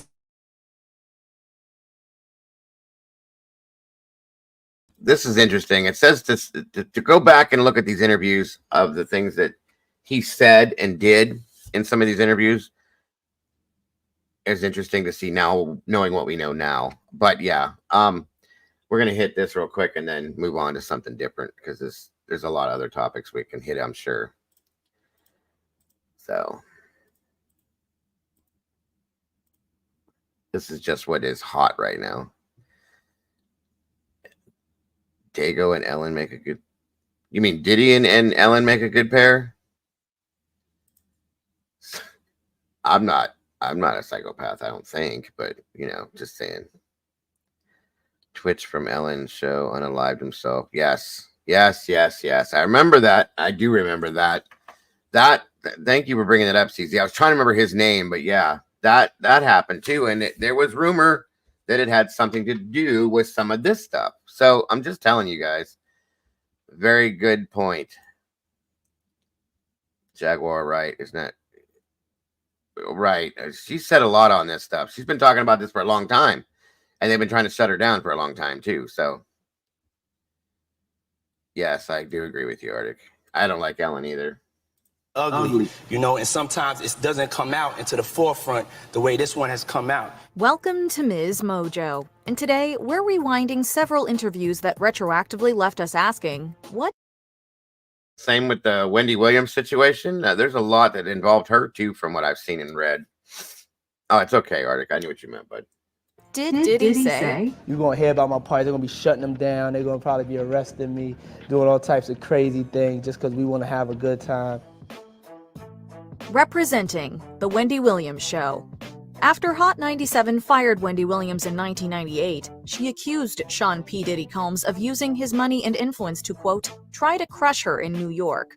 Almost 2 decades after their beef started, Williams welcomed Diddy onto her talk show, seemingly on good terms. I know I pissed a lot of people off, including you. Mm-hmm.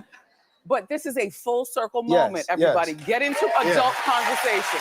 Yes. Full circle. Yeah. While Diddy presents himself as someone who's matured into a role model, several moments are now traced with irony. You know, I saw somebody else said that, Cap, that they're waiting to see or hear Will Smith either make a statement or somehow come into this in some sense. I kind of am a little bit too.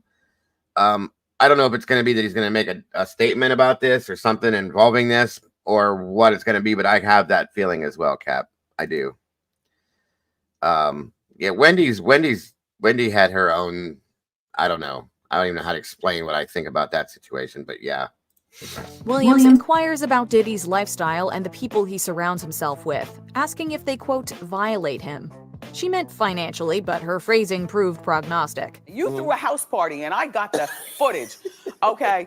Look at this. Now, who has this many people at their house? Puff and or Sean, Diddy, what do I call you? Diddy later discusses setting a positive example for African-American males and his charter school, Capital Prep.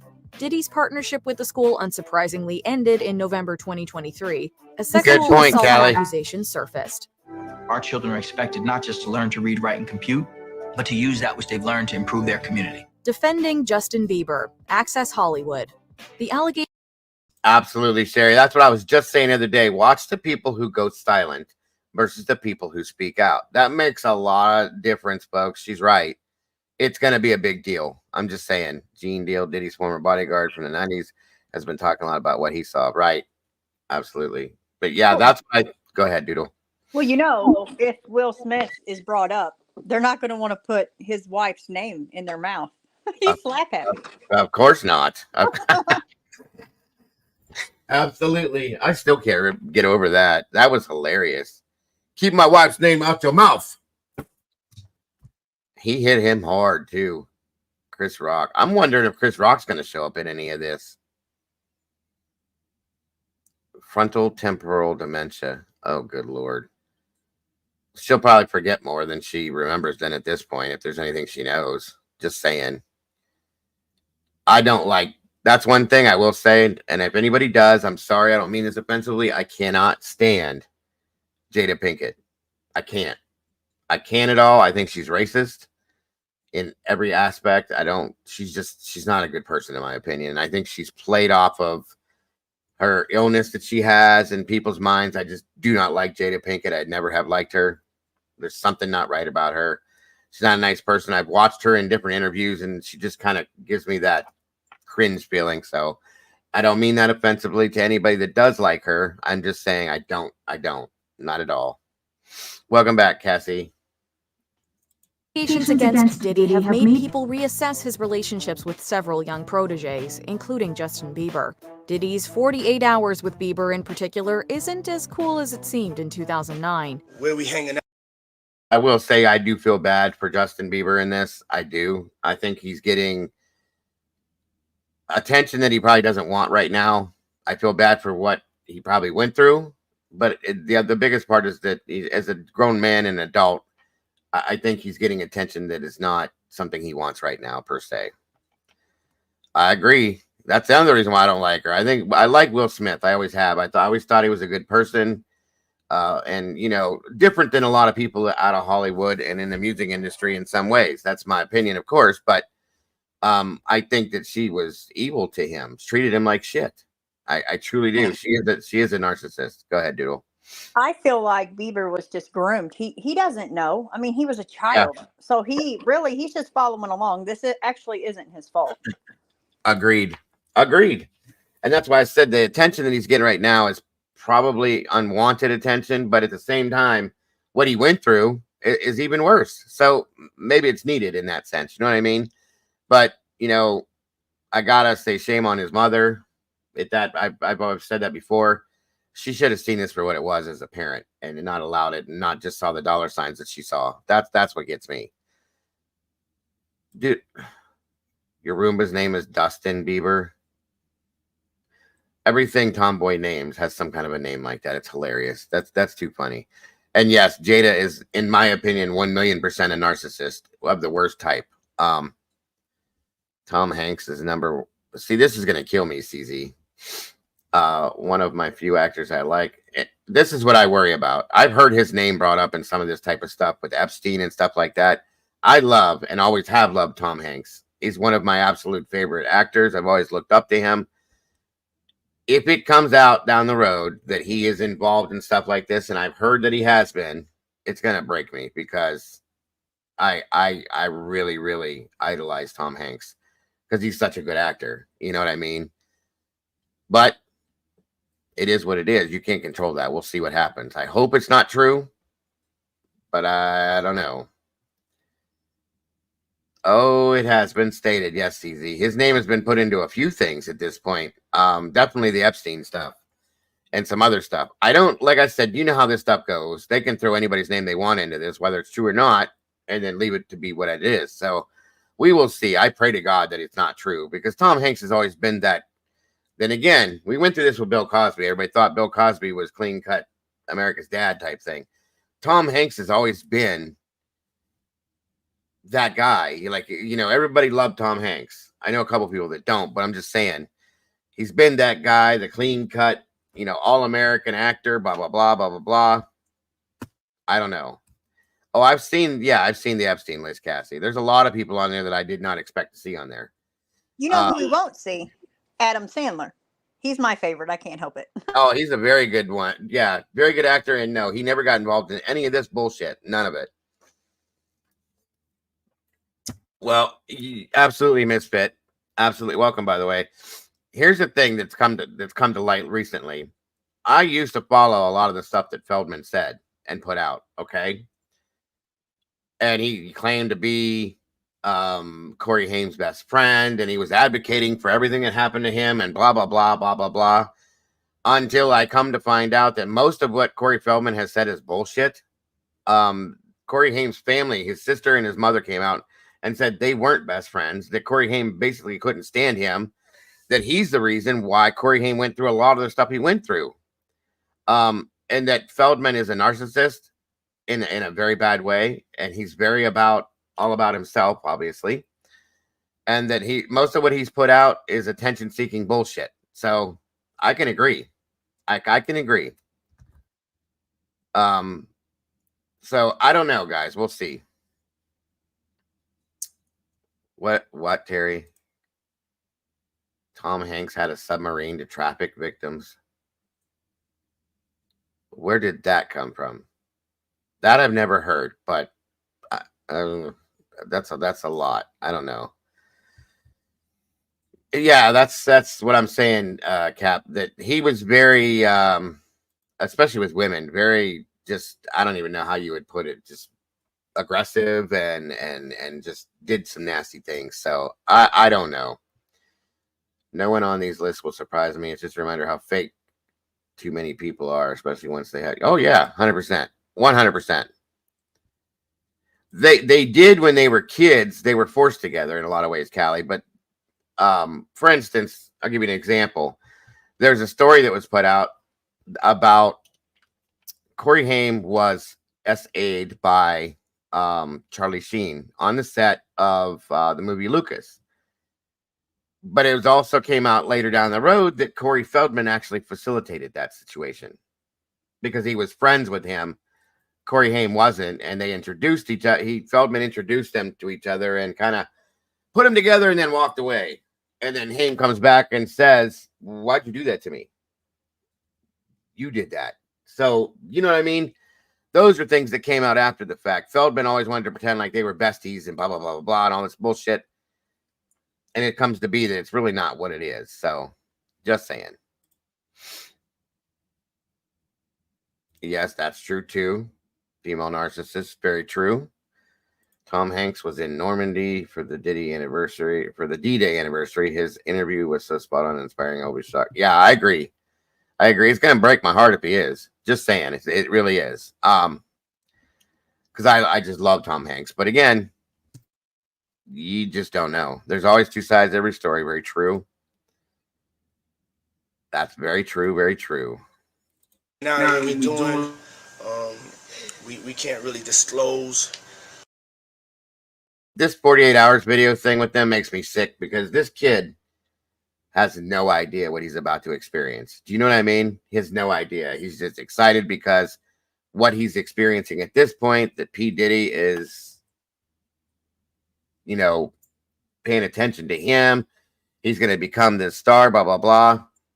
Little does everybody know, or little does he understand what he's actually going to go through here. This is very sad. Feldman wanted to reboot The Lost Boys and not include him. Yes, that was true too. It is cringe, Callie. I agree. But it's definitely a 15-year-old's dream. Although Diddy is in trouble with the law now, the positions were reversed in 2014 when Bieber got arrested for a DUI. Diddy defended Bieber in an Access Hollywood interview.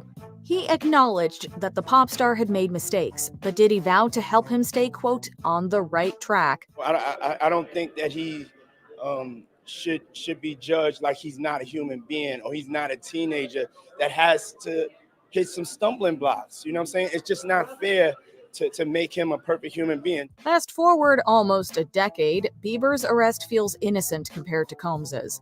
Bieber wasn't as quick to rush to Diddy's defense. A source claims that Bieber doesn't want to focus on Diddy's scandal, instead dedicating his time to being, quote, a great dad and husband. Does he want to have, any affiliation with any of this? No. But I think that even for him, where he is in his life right now, I think it is a smart thing for him to just not even get involved in anything. Keep J-Lo's name out your mouth. Jimmy Kimmel Live. In late 2023, Good afternoon, Michael. Good to see you. Filed her lawsuit against Diddy. The rapper sat down with Jimmy Kimmel. The host asked about a rumor circulating amid the release of Jada Pinkett Smith's memoir, Worthy. According to somebody claiming to be Diddy's former security guard, Will and Jada wanted to have a threesome with Jennifer Lopez. Diddy was dating Lopez at the time, allegedly threatening to beat up Will Smith. Hearing Kimmel relay this tale, Diddy initially responded with a stone-cold stare. He quickly changed his tune, laughing it off and denying such gossip. I don't know what you're talking about. Jimmy, I thought we was friends. What is this? Whether or not this story is completely fabricated, it's far from the most shocking thing Diddy has been accused of.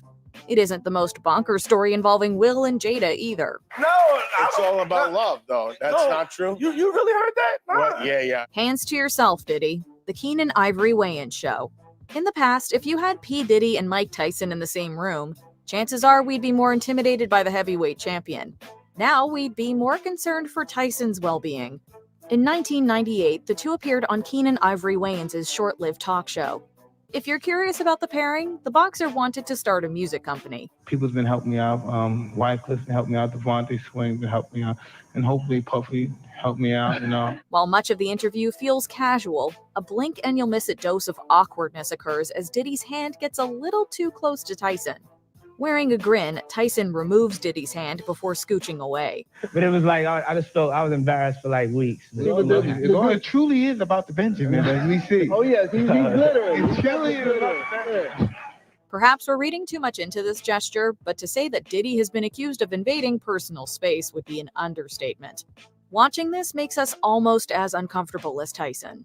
What we doing, man? Let's talk about this guy. Yeah, let's talk about Puff. 73 Questions with Sean Diddy Combs. Vogue. Vogue's 73 Questions series allows viewers to connect with celebrities on a more personal level. Admittedly, a lot of these interviews are presented through a rose-tinted lens. Nowhere is that more apparent than in Diddy's interview. Love, how do you describe yourself? I'm vivacious, eccentric, and I'm a Scorpio. In 2017, the video presents Diddy in a down-to-earth light. On the heels of his 2024 arrest, though, some of Diddy's responses feel like setups for punchlines that late-night hosts would have a field day with. Now, you've gone on the record saying that your white party is up there with the top 3 that you've ever thrown for people. What are the other 2? I would say when I got my star on Hollywood, I had a party. And this year at Burning Man at an undisclosed location. To name a few, Diddy describes himself as, quote, eccentric, says that there are, quote, no misconceptions about him, and claims, quote, compassion is his best personal trait. Diddy also brings up love several times. Arctic, I can't with you. I swear to God, I can't. With some of the shit that you say, when you say it, I swear to God, it's like scripted. It's crazy. I promise you guys, the stuff that he says is not scripted. He just does it. We don't sit here before the shows and say, okay, you're going to say this at this time and this and that and everything. It's just boom, boom, boom. It just happens. It's hilariously crazy to me. I love it. That's funny. Yeah, I can't with him. I'm telling you, it doesn't matter when it is. It's perfect every time. He knows exactly what to say and when to say it. And I love it. I'm telling you. Good stuff, Arctic. Good stuff. We love you, brother. Even asking the interviewer to refer to him by that name. Oh, and his dream collaboration would be with Michael Jackson. Why? I mean, it's Michael Jackson, man. Who wouldn't? The Princes and Puffy, The Graham Norton Show. Many famous names have quote-unquote partied with Diddy over the years. Not every invitee showed up, however. In 2011, Graham Norton asked about a rumor that Diddy wanted Princes William and Harry to attend. I was going to say, you all just saw who that was, right? Hold on. This next clip, watch this. I know you know who this is. Not every invite. Paris Hilton? Is that Paris Hilton? Right here. Right here. The blonde. Was that Paris? Oh, yeah. Oh, okay. Yeah, but this right here, this is royalty. Oh, my God. He's the royal. Oh. And it's been stated many, many times that he was at a lot of these parties. So, yeah, there you go. So, in his name, as well as his father's name, as well as his grandfather's name, showed up on the Epstein list as well. I'm just saying, folks. Just saying. I'm not surprised either. I mean, just because they're royalty doesn't mean that they're perfect, because they're by far not. We all know what Charles did to Diana and blah, blah, blah, blah, blah. I can't stand him at all. I don't have any problem with the boys. I love Diana. I think she was a beautiful person. This was at a benefit for Princess Diana. Okay, that makes more sense. But they showed pictures of him. It was either him or his brother. I think it was him at 2 different parties that were Diddy parties. Not this, but still, just saying. I agree, Cassie. Diana was a wonderful, wonderful, beautiful person, and I'm just disgusted by everything that she's gone through. The things that her name's been drugged through too. So, just saying. Prince William, yes, Harry. However, In 2011, Graham Norton asked about a rumor that Diddy wanted Princes William and Harry to attend one of his parties. Very true. Diddy assured Norton that they were no longer on the list. Not anymore. I mean, before, you know. Don't ruin our royal wedding for us. Absolutely, Tom. Trust me, they're off the list. This was seemingly because William was about to marry Catherine Middleton, but Diddy's clumsy word choice turned this clip into certified cringe.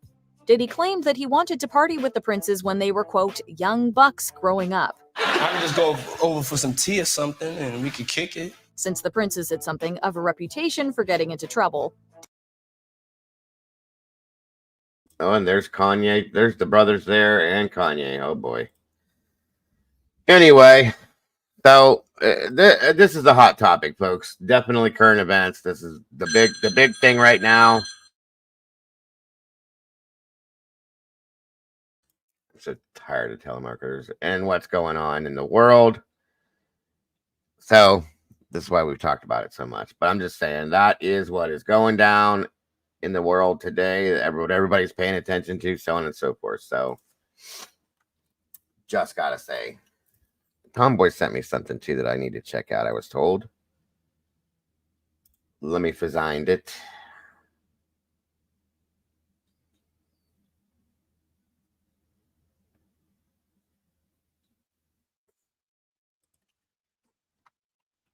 One second, everybody.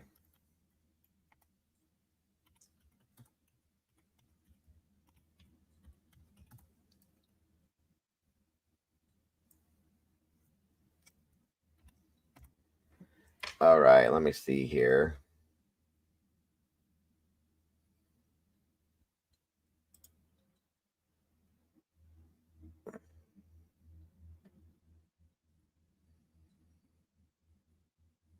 Where'd it go? Where'd it go? Where'd it go? Where'd it go? Where'd it go? What the hell was I doing? Oh, there it is. Sorry, everybody. All right.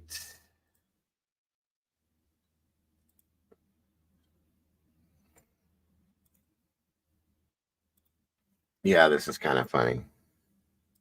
I love it. Love it. Thank you, Tomboy. Make sure you guys are able to hear it.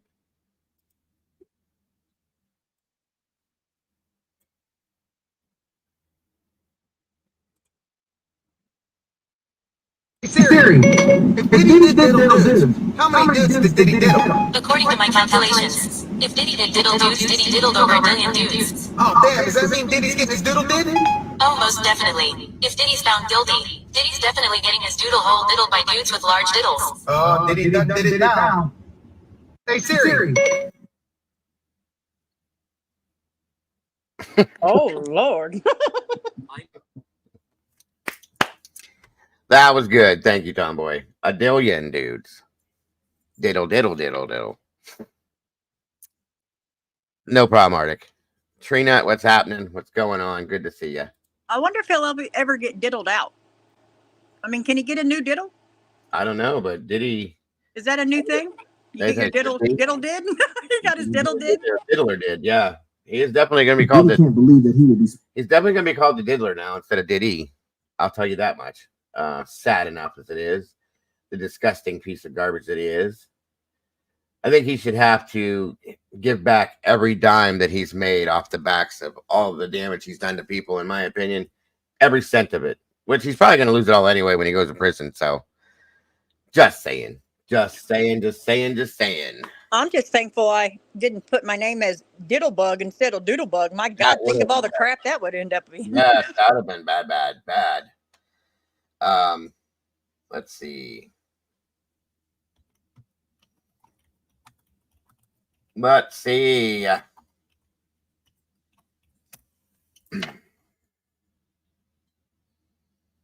Zoink, Scoob.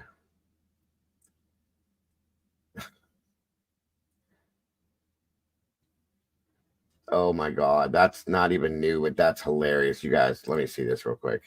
And now this is too funny for me. We have a it looks like if and when Trump were to be elected and put in office, he's going to have a new communications director, folks. Tyler Perry, and I love Medea. I would love if this were to happen in real life. This would be, no, that would be perfect. It would be perfect. Welcome, Mama Duck. Good to see you. Misfit Pariah, I didn't say hello, but hello and welcome. You only get a first name because I got Warren's. I think Cassie, this is Cassie's spirit animal, Medea, in my opinion. Yes, that is Jimmy Fallon, guys. Just so you know, I love him too. I think he's absolutely hilarious. So these two together, this is too much for me. Marcella, welcome. That's great. I love it. I love it. I love Medea. I do. I love Medea. Everything Medea's ever. I was kind of mad when I heard that Tyler said that he was no longer going to be doing Medea movies, and I went, "What? That makes no sense to me." You are like, I'm not very happy because I just figured out that I am like Medea. just saying. I mean, it is what it is. That makes perfect sense. That's exactly probably why I love you the way I do, and I agree. I agree. Ermagerd. Yes, y'all gonna learn today. Yes, you are. Even SRB says it. Yes, Miss Cassie, absolutely. Absolutely.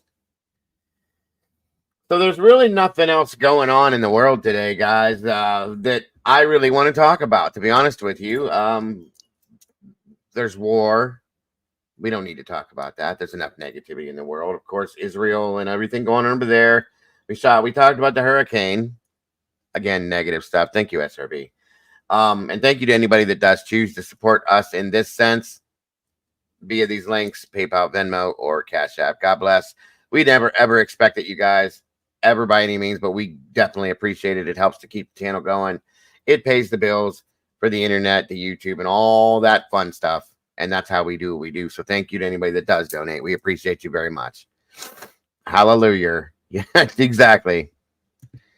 That was hilarious. That's another one, guys. Mrs. Brown's Boys out of the UK. I don't know if you guys remember.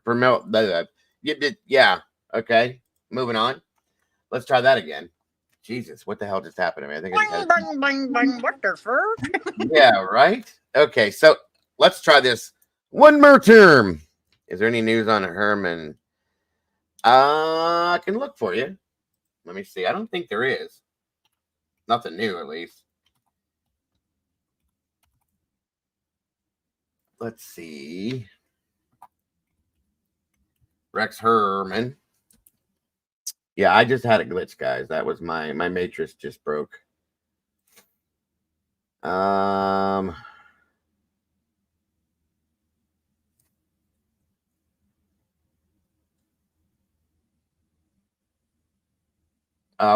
well. Looks like the newest thing I can see here is 11 days ago. This is an update from that. I had no idea about this either. I don't follow this case as closely as I do others. Just saying. Blank, blank. Breaking news. Happening right now, Suffolk County District Attorney Ray Tierney is holding a press conference as members of the Gilgo Beach Murders Task Force are about to reveal new information about a male victim. Accused serial killer Rex Heuermann has already been charged with 6 Gilgo Beach murders. He has pleaded not guilty. We bring you now to the Suffolk County District Attorney. As others, and just as importantly, we need to provide answers to the families of murder victims. So today we're asking for the public's help in identifying an individual who has been known as Asian Doe. They were found on Ocean Parkway near Gilgo Beach in 2011. And despite our best efforts, this person still remains nameless. And by nameless, I mean to us, to members of the task force. This person certainly had a life. And loved ones and friends who knew them by their name. And it's important that this victim get their name back. And just as importantly, the people who cared for this individual get answers. So we are hopeful that with this new information and the community's assistance, we will be able to identify Asian Doe and bring a resolution to the case.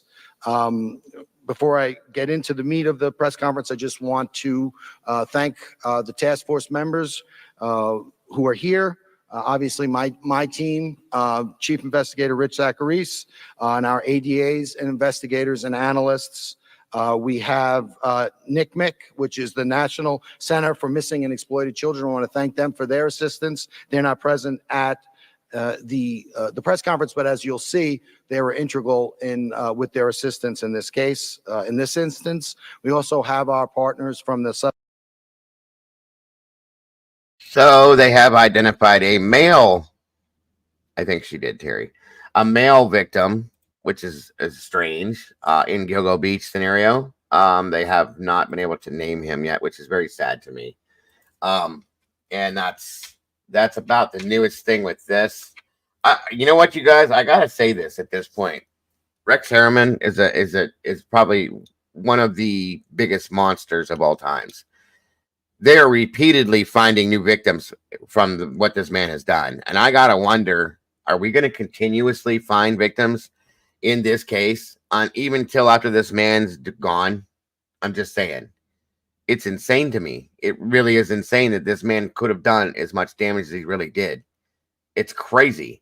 And now they're talking about a police cover-up within the Gilgo Beach scenario, so on and so forth. There's so much involved in this case, you guys. But I think so. I think we're going to continue hearing about victims that they're finding even after this man's gone, guys. And I agree. I got to agree, SRB. I really think that. I do. It's crazy. It's absolutely crazy. Let me see something here. The dungeon in his house, the legendary Gary Bricado is part. Oh yeah, absolutely, CZ. Excuse me, absolutely.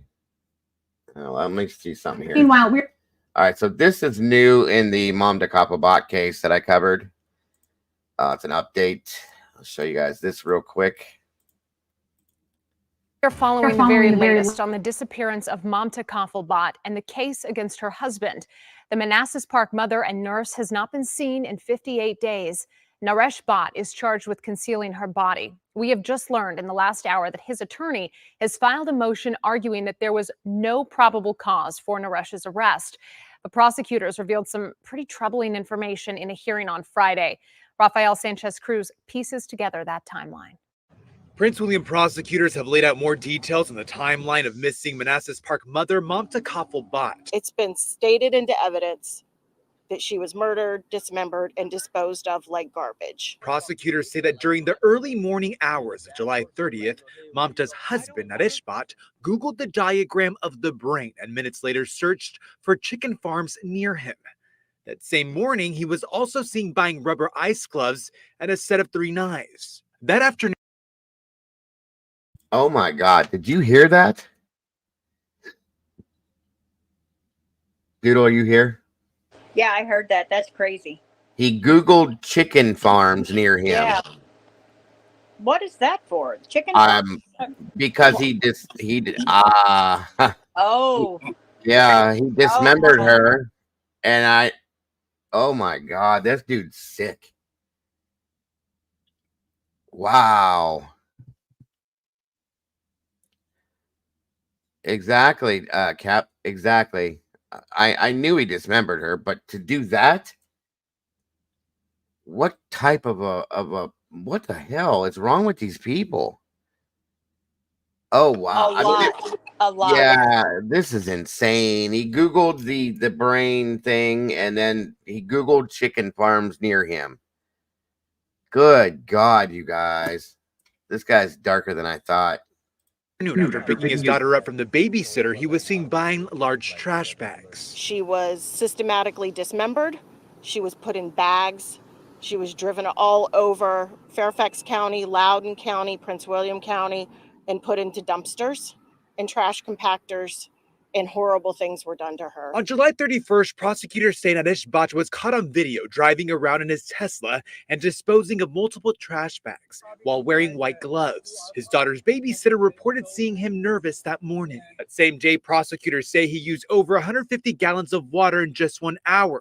And he also contacted dumping contractors. That afternoon, Nadesh Bhatt allegedly asked one of his tenants to help him move the couple's bed, which according to investigators was over a stain of blood in the carpet. On August 1st, prosecutors say Nadesh Bhatt was seen dropping off a bag into a clothing donation bin. Inside the bag, police say there was a bath mat with bloodstains. That bin was near the area where Mamta's phone pinged for the last time on August 1st, according to prosecutors.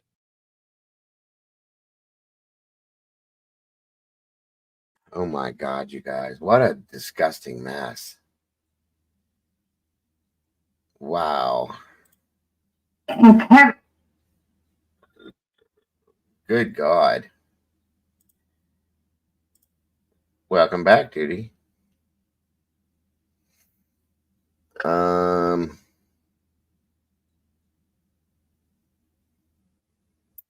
Let's see here. Can you hear me, Doodle? Yeah, I don't know what happened. It just dropped off. Fell out the window. It's okay. So what do you think about that stuff with the arrest? I can't believe he dumped a bloody bath mat, in a Goodwill bin. I mean, do people not know how to burn things? Yeah, I mean, I know that sounds honestly, terrible, but come on. I mean, and he drove around and dumped multiple garbage bags all around the area. Like, what? These people are sick nowadays, and this is a human being, the mother of your child, and you can just do that with no qualms. Like, what is going on in people's minds? Wow. Crazy stuff. Telling you guys, this world is a scary place. That's why I said, when I see things like the anchorman saving the woman from the flood, we need to see more stuff like that, you guys. We really do. With everything we see and how dark it is in this world, there needs to be more of that. Now to developing. There needs to be way more of that. I'm telling you. Anyway, next we got the update here on the judge and the sheriff that shot the judge situation. I'll give you that real quick here too. Story out of Eastern Kentucky. A Letcher County district judge is dead after authorities say the county sheriff shot and killed him in the judge's chambers yesterday afternoon. Today, Sheriff Sean Steins is in jail while police try to. Wait a minute. I may have grabbed the wrong one because that ain't an update. Where'd it go? Hold on. Now to a develop. 1 second, everybody. My apologies. What the hell? Is this pulling out my downloads?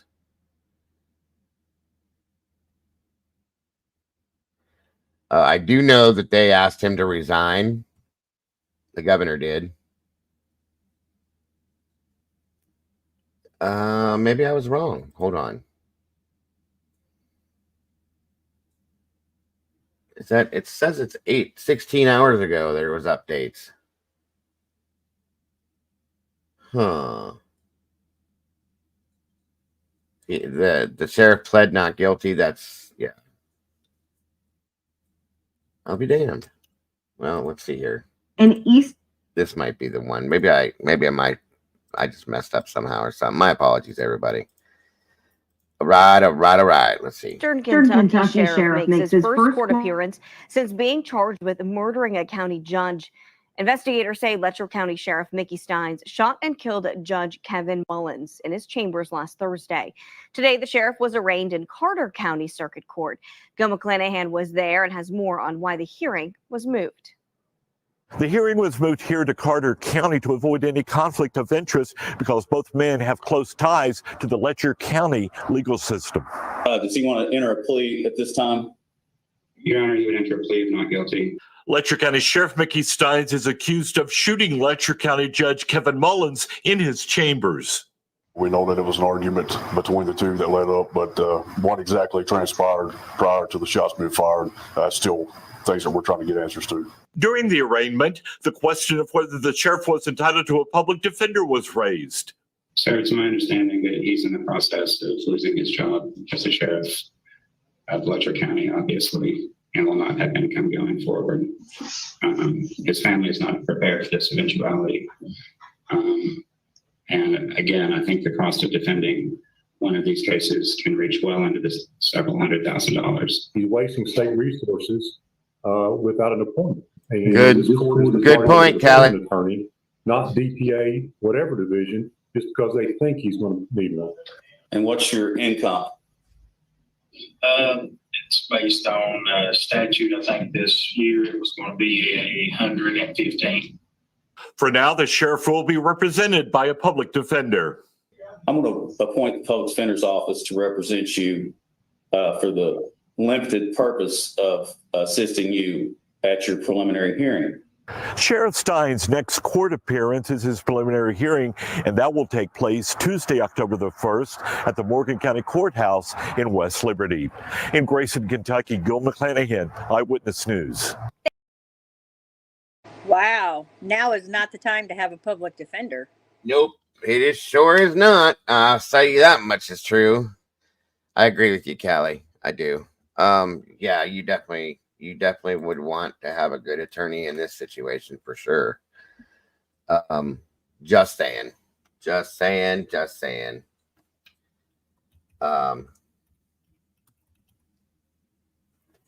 don't know. Let's see. He was being charged because the deputy was under him, and they say that he should have known, but shouldn't the judge have known too? Yeah, I agree with that. Maybe that's what this argument was over, Paula. Maybe it's because the judge knew what was going on and so on and so forth, and then, the sheriff's going down, but he's not. That could have been what the argument was about. We're going to find out eventually, you guys. We know that, but just saying. What do you think, dude? Well, who is going to tell on the judge? And actually, what's going to happen to him if they did tell on him? Probably nothing, and he knew that. So I'm wondering if he was maybe getting sued somewhere for this deputy, because the deputy is under him. But I don't know. It has to be something major. I just can't see him going in there and doing that. I mean, it has to be major. Especially when they were friends, guys. They had lunch that day. Okay? Like, what the hell's going on with this? It's weird. I'm just saying. Yes, Victoria, there are some really good public defenders, but in this situation, you need a lawyer, one that you are paying on your side. You can't really, his life is on the line here. I would want a real lawyer. I mean, not that they're not real, but if state's paying for it, you get what you pay for. That's it right there. You get what you pay for. And there are some that take their job seriously, but understand something. A public defender is covering so many cases. They can't just solely spend all of their time looking at your case. Therefore, you don't get, well, in my opinion, the full extent of what you deserve in that sense. That's why I'm saying. And what he just did, you guys, shooting a judge, a court official, no, that's big time. That's big time stuff. Okay, you need a good defense on this to get a fair trial, in my opinion, because there's going to be so many biased issues with this. Okay, think about it. Plus, at least in my opinion, it's a small town, guys. We know small town. We know what small town means.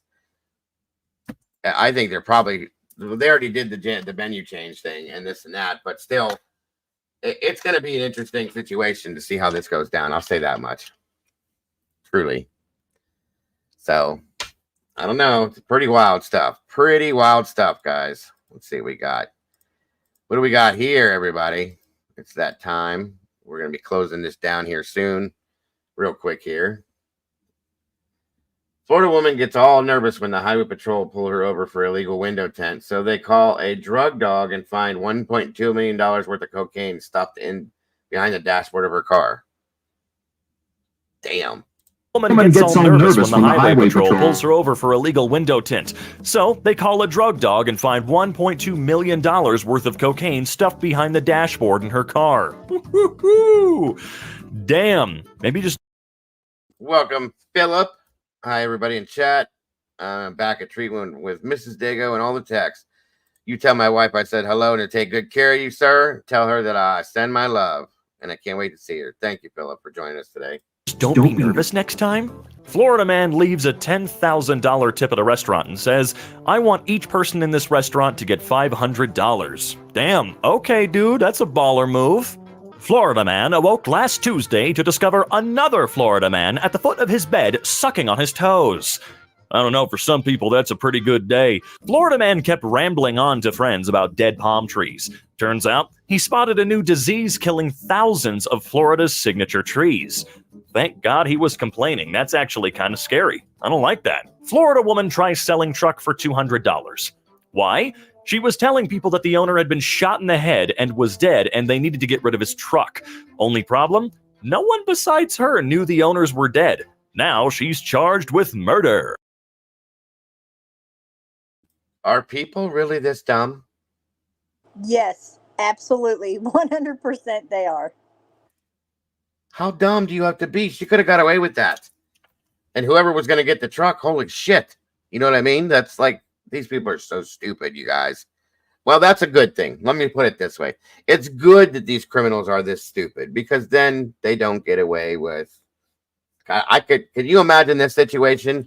What Grady Judd would have said or done with this person here? That would have been hilarious. He had a ball. That would have been great. So fun. Yes. Again, Grady Judd for president. I love that man. I do. He's an amazing person. Oh, oopsie. Florida. If that was the truck, that is for $200. I'd have been all over that thing. I would have bought it. I can't lie. I would have bought it. I would have too. To restore? Hell yes. Hell yes. Florida man. Oh, anyway. And wins the case. Oh, bravo. I respect it. Florida man messes with the wrong person. Beaten up by former NFL player who caught him masturbating outside his daughter's window. Ooh. You just got fucking wrecked, son. Holy shit. That's the least. That is the least you deserve. Florida man dressed in boxers and socks arrested after locking himself into Little Caesars he burglarized. Not exactly the play I'd have gone with, that's for sure. I remember there was a Taco Bell I used to frequent as a kid, though, where a guy came in, robbed it, hid himself in the freezer, and then when the police arrived, he was dead. He didn't shoot himself or anything, he was just dead. Florida man lights up cigarette with toaster oven over the objections of another Florida man, resulting in fighting, stabbing, and arrest. Oh man, I wonder how many channels he gets on those. Florida. You know what's funny? Is these stupid criminals, they look stupid. They even have the look of their stupidity, in my opinion. Just saying. And yes, I agree, Paula, that guy was a puke. I always loved whenever they get arrested and they wear the Dare shirts. Yes. I think those mug shots are so funny. Yes, it's hilarious. Absolutely. Florida man named Demon Speed arrested for murder. Demon Speed. Is that a family name? Florida man attempts to surf in water fountain at Walt Disney World's Disney Springs. Ooh, yeah, no wonder they yelled at you, my guy. It's Disney. They owe. Dude. He looks like Encino Man. Quite a lot of Florida. Come on, you gotta remember. Florida man, a DoorDash driver, caught on camera stealing Amazon package from the same porch where he dropped off the food order. Oh, nice. That, good call, my guy. Honest Florida man accused of DUI says, not gonna lie to you, I'm drunk. Well, at the very least, he was honest. Florida man is ejected from car after crash, then jumps off of bridge into river to avoid being hit by another car. Well, goddamn. Drunk Florida man. Yeah. Like he said, well, goddamn. That's some crazy shit there. And charged with burglary after accidentally falling through homeowner's window. Was this a skylight? Because I'd believe it a little bit more regarding it being an accident if that were the case. Florida man wears F the police t-shirt to court, wins case against police. Honestly, that is utterly impressive to me that, you know, that worked. I wonder why it worked. Gator got my arm. Florida man survives 3 days lost in the woods after alligator attack. Jeez, man. Jeez. Florida man illegally picking berries along Alligator Alley is attacked and pulled underwater by alligator. Well, he seems to be doing okay. Picking berries in Gator Alley? Drunken Florida man flees from giant cat in motorized bathtub. Oh, I see. You fooled me. Look at you. Egg on my face.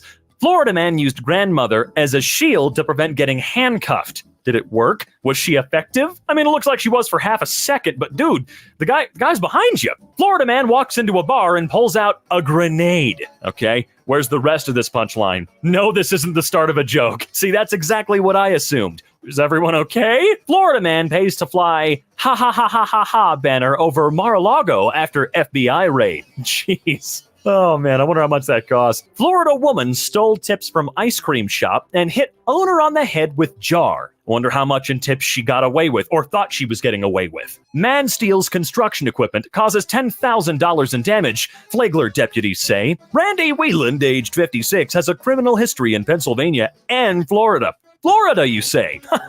Florida man sentenced to prison for replacing stepson's medication with laxatives. This isn't a rom-com, my guy. You can't go feeding people drugs. Florida man accused of attacking mom when she wouldn't dress his mannequin? What? I need the whole story here. Florida woman enters plea, but remains jailed after found masturbating at park. Couldn't think of anywhere else, really. Florida man rips sink out of Pizza Hut bathroom. Look, I know Pizza Hut's not the best when it comes to pizza, despite pizza being in their name, but you can't go taking people's sinks, okay? Florida man, jail inmate, tortured with the Polar Express? Like the movie.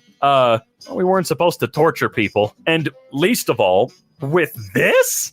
Florida man on honeymoon leaves sleeping wife is arrested in prostitution sting, cops say. Well, I don't know, maybe you shouldn't have tried to cheat on your wife with a prostitute. I mean, why else would he have been there, right? Florida man went on a wild rampage in the company car in his boss's neighborhood. Seems like a Clark Griswold type of move. Florida man who tracked Elon Musk's plane now tracking jets of Russian billionaires. Can we please keep tracking Elon stuff? Anybody have this weird conspiracy theory that that's the reason he wanted to buy Twitter was so he could get this guy removed? You know, wasn't he the guy that ran the Twitter? Doesn't matter. Anyway, Florida man and woman attack tourist for snorkeling too close to their dock. Florida, come on. You gotta chill the hell out. You are very close to not getting any tourism money, unless it's all going to Disney. So just, you're Florida, okay? You're Florida. Knock it off. Florida man arrested while trying to warn Space Force about battle between aliens and dragons. I want to hear more about this battle. Florida man buried alive in sand dune while watching sunrise? What? Did he make it? Was he found much later? Naked Florida man crawls through Taco Bell drive-thru window. That's totally normal. We do that here in Colorado too. Video. Crocodile chases Florida man at Gatorland theme park. You sure? I mean, I feel like that's a normal day for most Floridians. At least for ones that have lived there most, if not all of their lives, right? You know, you're walking to school, you got to be ready at any time to either run or whoop that croc's ass. Or if you're one of the really lucky kids, you ride one to school and lock. All right, guys. That's going to do it for today's show. I'm going to be joining Arctic Fox over at,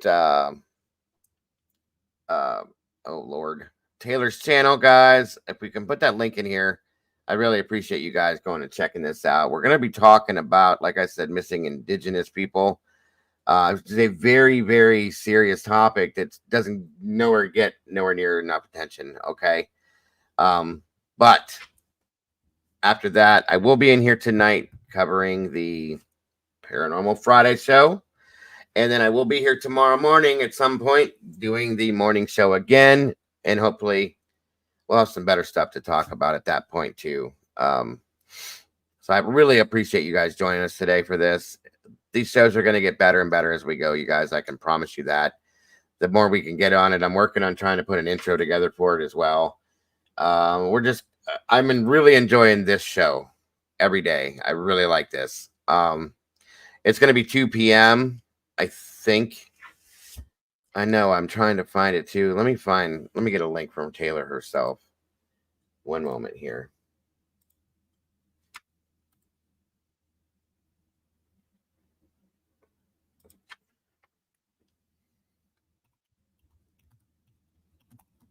let's see here.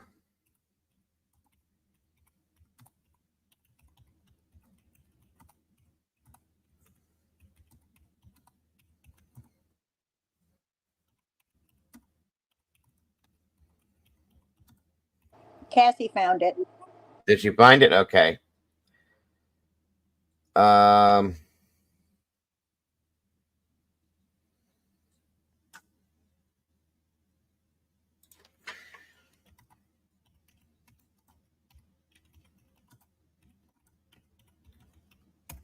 All right. Thank you, Miss Cass. There we go. Again, guys, come on over and join us at Stitchin' Bitchin' and True Crime with Taylor, please, if we can.